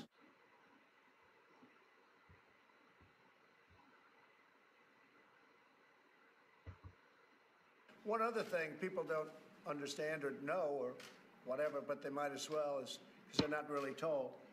We've renovated massive amounts of very good wall that was good but was in bad shape. And so you don't have to replace it, but you have to renovate it. And we've renovated a massive amount of wall. And in addition to that, and I think very, very importantly, we built a lot of new wall. So it's all being built. The new piece, the new section is very, very exciting, what's going on there. And you'll see it, because in January I'm going there. We're almost having a groundbreaking. It's such a big section. It's probably the biggest section we'll get out. So while we're fighting over funding, we're also building. And it's my hope to have this done, completed, all 500 to 550 miles, to have it either renovated or brand new by election time. Okay. Different people. Highly bid. Yeah. Mr. President, is the 5 billion number such concrete number? Well, you have to understand that's complicated because with $5 billion, it's already approved, but that's for everything. That's for homeless, as we say, the bells and whistles. We have a lot of drones, a lot of everything in there. Plus, we have some wall money in there. But we want the wall money to be increased. Minimums. Because I want to finish it. Fees seem to be the foundation of your typical bank. Capital One is anything but typical. That's why we designed savings and checking accounts with no fees or minimums. This is banking Introducing reimagined. the all-new What's in your 2019 Subaru Forester. It comes with standard symmetrical all-wheel drive plus 33 miles per gallon. Until we have a wall, a fence, whatever they'd like to call it. I'll call it whatever they want.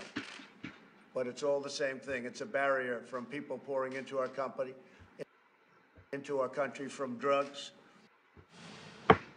Brief CNN fact check here on a border wall stopping drugs into the U.S. Both the DEA and Homeland Security officials say drugs mostly enter through legal ports of entry, so it's doubtful a border wall would have a major impact on drug flow. But the president not only insists the wall is needed, he added this.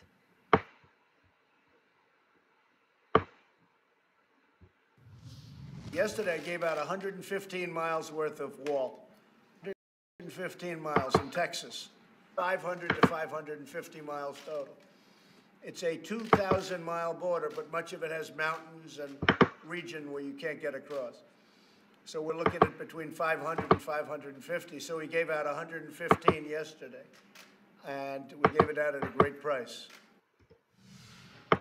Let's get straight to CNN's White House correspondent, Abby Phillip. Abby, do you have any more information from anyone at the White House about what the president is talking about when he talks about the great price that he got for 115 miles of new border wall that he's planning to visit next month?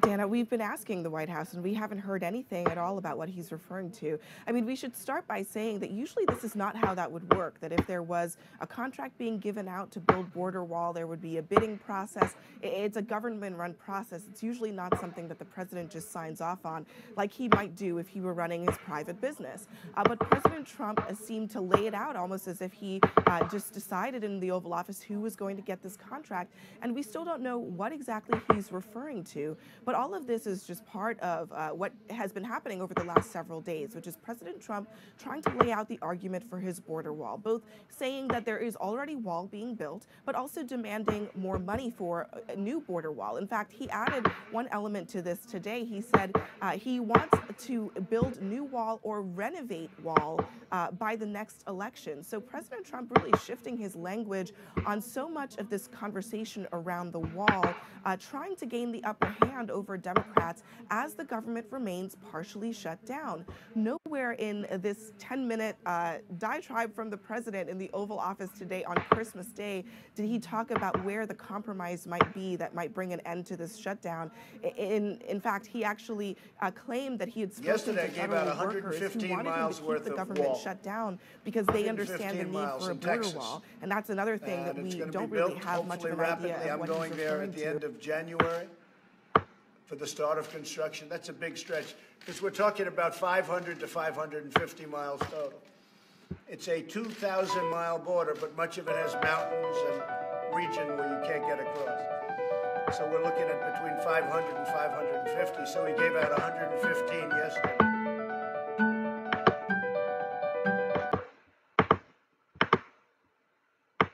One other thing people don't understand or know or whatever, but they might as well, is because they're not really told. We've renovated massive amounts of very good wall that was good but was in bad shape. And so you don't have to replace it, but you have to renovate it. And we've renovated a massive amount of wall. And in addition to that, and I think very, very importantly, we built a lot of new wall. So it's all being built.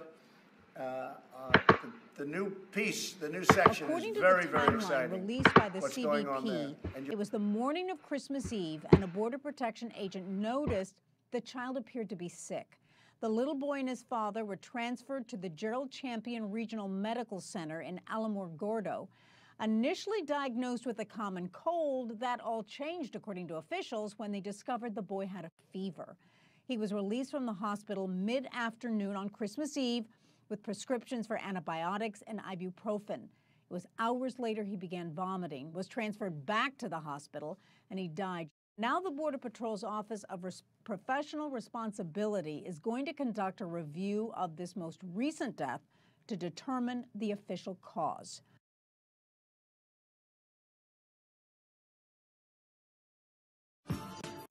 I'm Katie Erie. I'm a fashion designer. I'd just like it to be an assault on the senses. Bright, bold, glamorous, and punky. Digital felt very new, very fresh and exciting. I was doing something that was so out there. I was just sending art down the runway.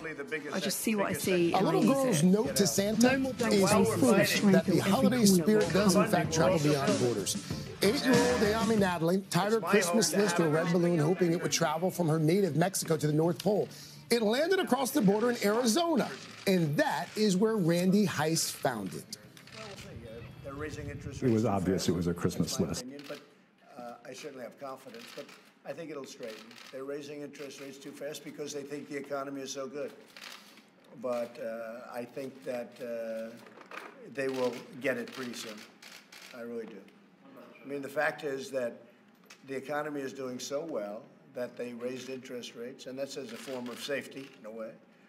President Obama didn't do much of that. Much easier to run when you have no interest rate. He had a very low interest rate. We have a normalized interest rate. A normalized interest rate means a lot. You know, it's good for a lot of people. They have money in the bank. They get interest on their money. It's done for many years. Nobody got interest on their money. All 500 to 550 miles. But I have great confidence, and I have great confidence. Either renovated or brand new. We have companies the greatest in the world, and they're doing really well. They have record kinds of numbers. So I think it's a tremendous opportunity to buy. Really a great opportunity to buy.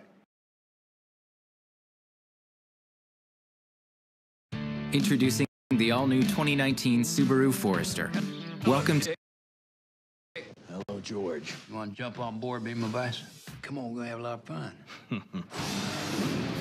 From the director of The Big Short comes the untold true story about the man who broke all the rules. That's not something a vice president really does. No, it is now. It's going to be built, hopefully rapidly. I'm going there at the end of January for the start of construction. That's a big stretch because we're talking about 500 to 550 miles total. It's a 2,000-mile border, but much of it has mountains and region where you can't get across. So we're looking at between 500 and 550. So we gave out 115 yesterday. And we get...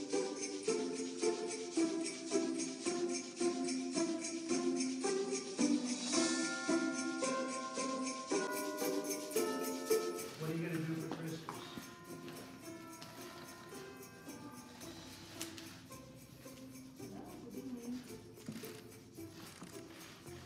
Oh, that's very good. You just have a good time. Are you still a believer in Santa? If it's 7, it's marginal, right?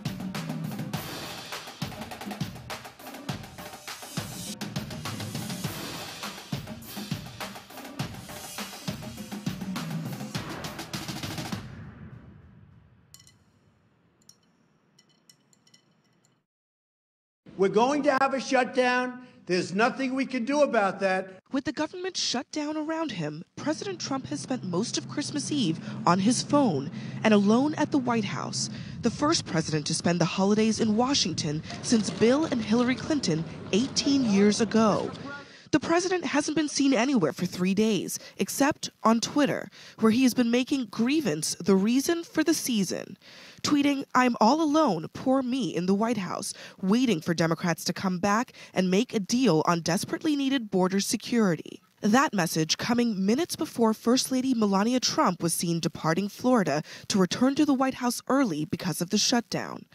Trump's demand for border wall funding has even prompted some Republicans to question whether the fight is all for show. This is a made-up fight, so the president can look like he's fighting, but even if he wins, our borders are going to be insecure. It's a spectacle, and candidly, it's juvenile. The whole thing is juvenile. Amid a government shutdown, the stock market crumbling, and turnover in his administration, the president is growing increasingly angry and isolated, according to the New York Times, taking little pleasure in his job as leader of the free world, spending less time with old friends, and telling the ones he does speak to that he feels totally and completely abandoned, the paper reports. With Congress gone until Thursday, hope seems slim that a compromise will be reached soon to reopen the government. I think that is, it's very possible that this shutdown will go beyond the 28th and into the new Congress. Even as the incoming acting chief of staff acknowledged that Trump's fight for a taxpayer-funded wall isn't exactly what he campaigned on. None of that is Mexico paying for the wall, and let's just be But technically, you and I both know that it cannot work exactly like that. I can't spend any money at the Office of Management and Budget. The Department of Homeland Security can't actually spend money from Mexico. We have to get it from the Treasury.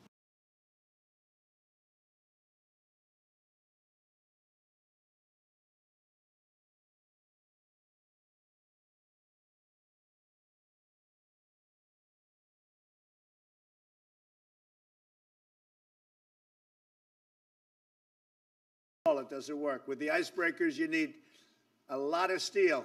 Well, I want to wish everybody a really Merry Christmas, a Happy New Year.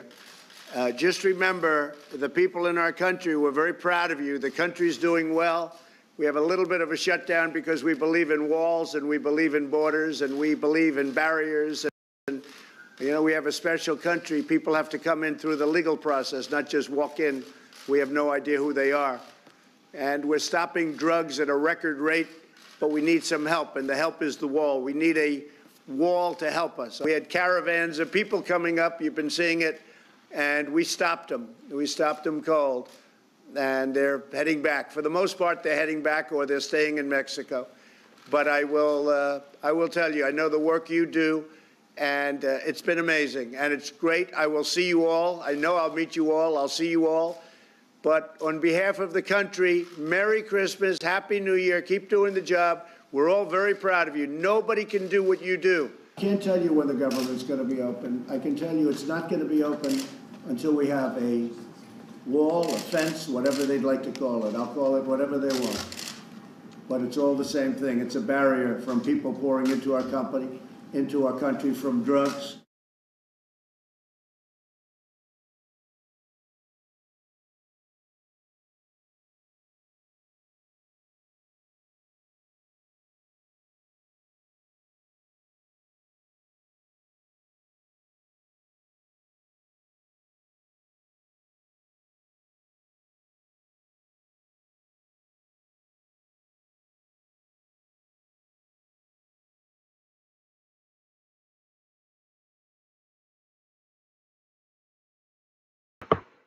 What's going on, everybody? I think we're watching the stories as we prepare for the market to open on December 24th.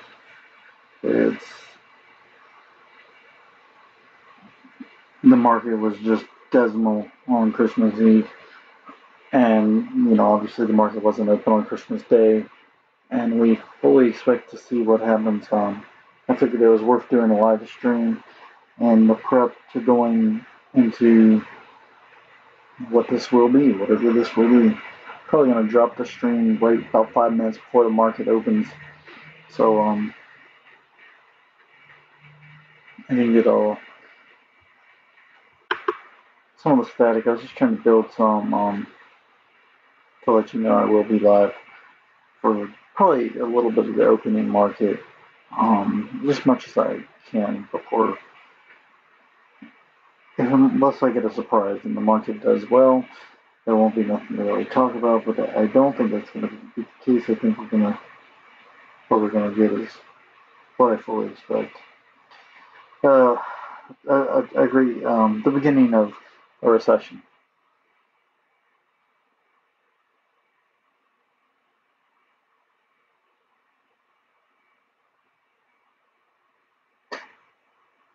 Anyways,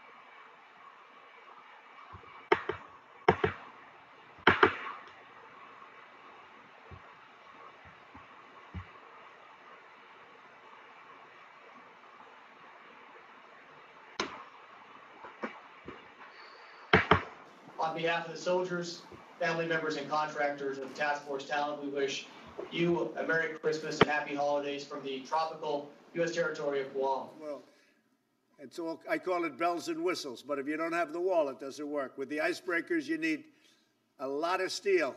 Well, I want to wish everybody a really Merry Christmas, a Happy New Year. Just remember, the people in our country, we're very proud of you. The country's doing well.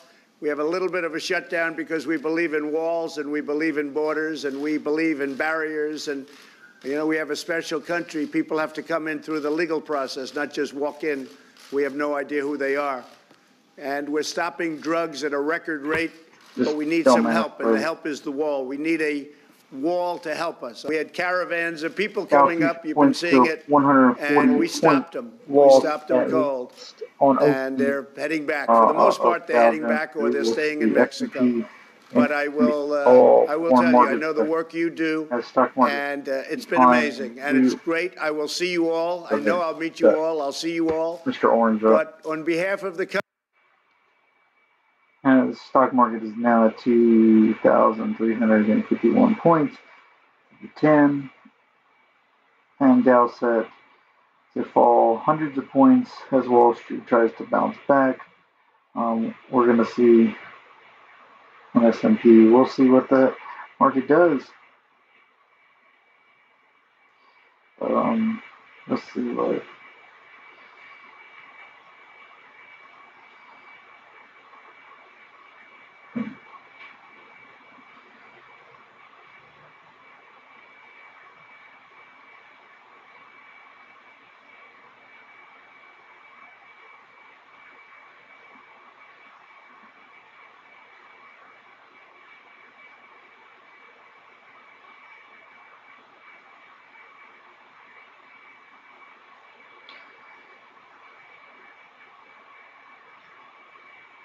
S&P, NASDAQ. The Russian index is down.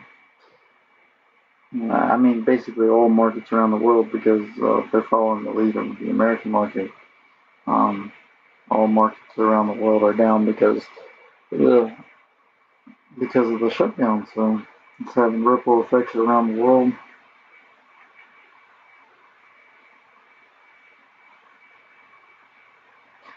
We're clearly headed into a bear market, and we're gonna.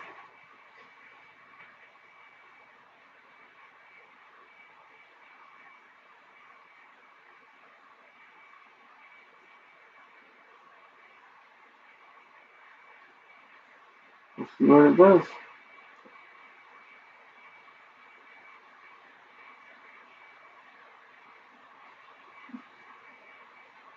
Switch to business.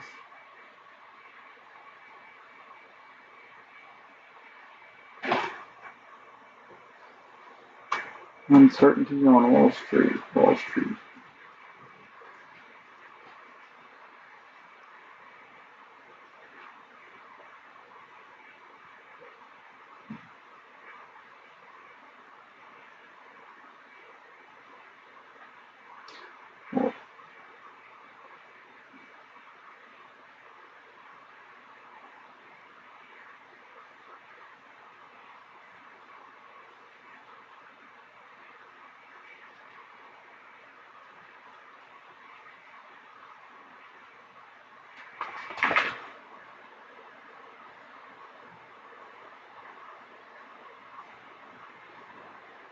I'm gonna probably go ahead and drop the stream just to bring it back up.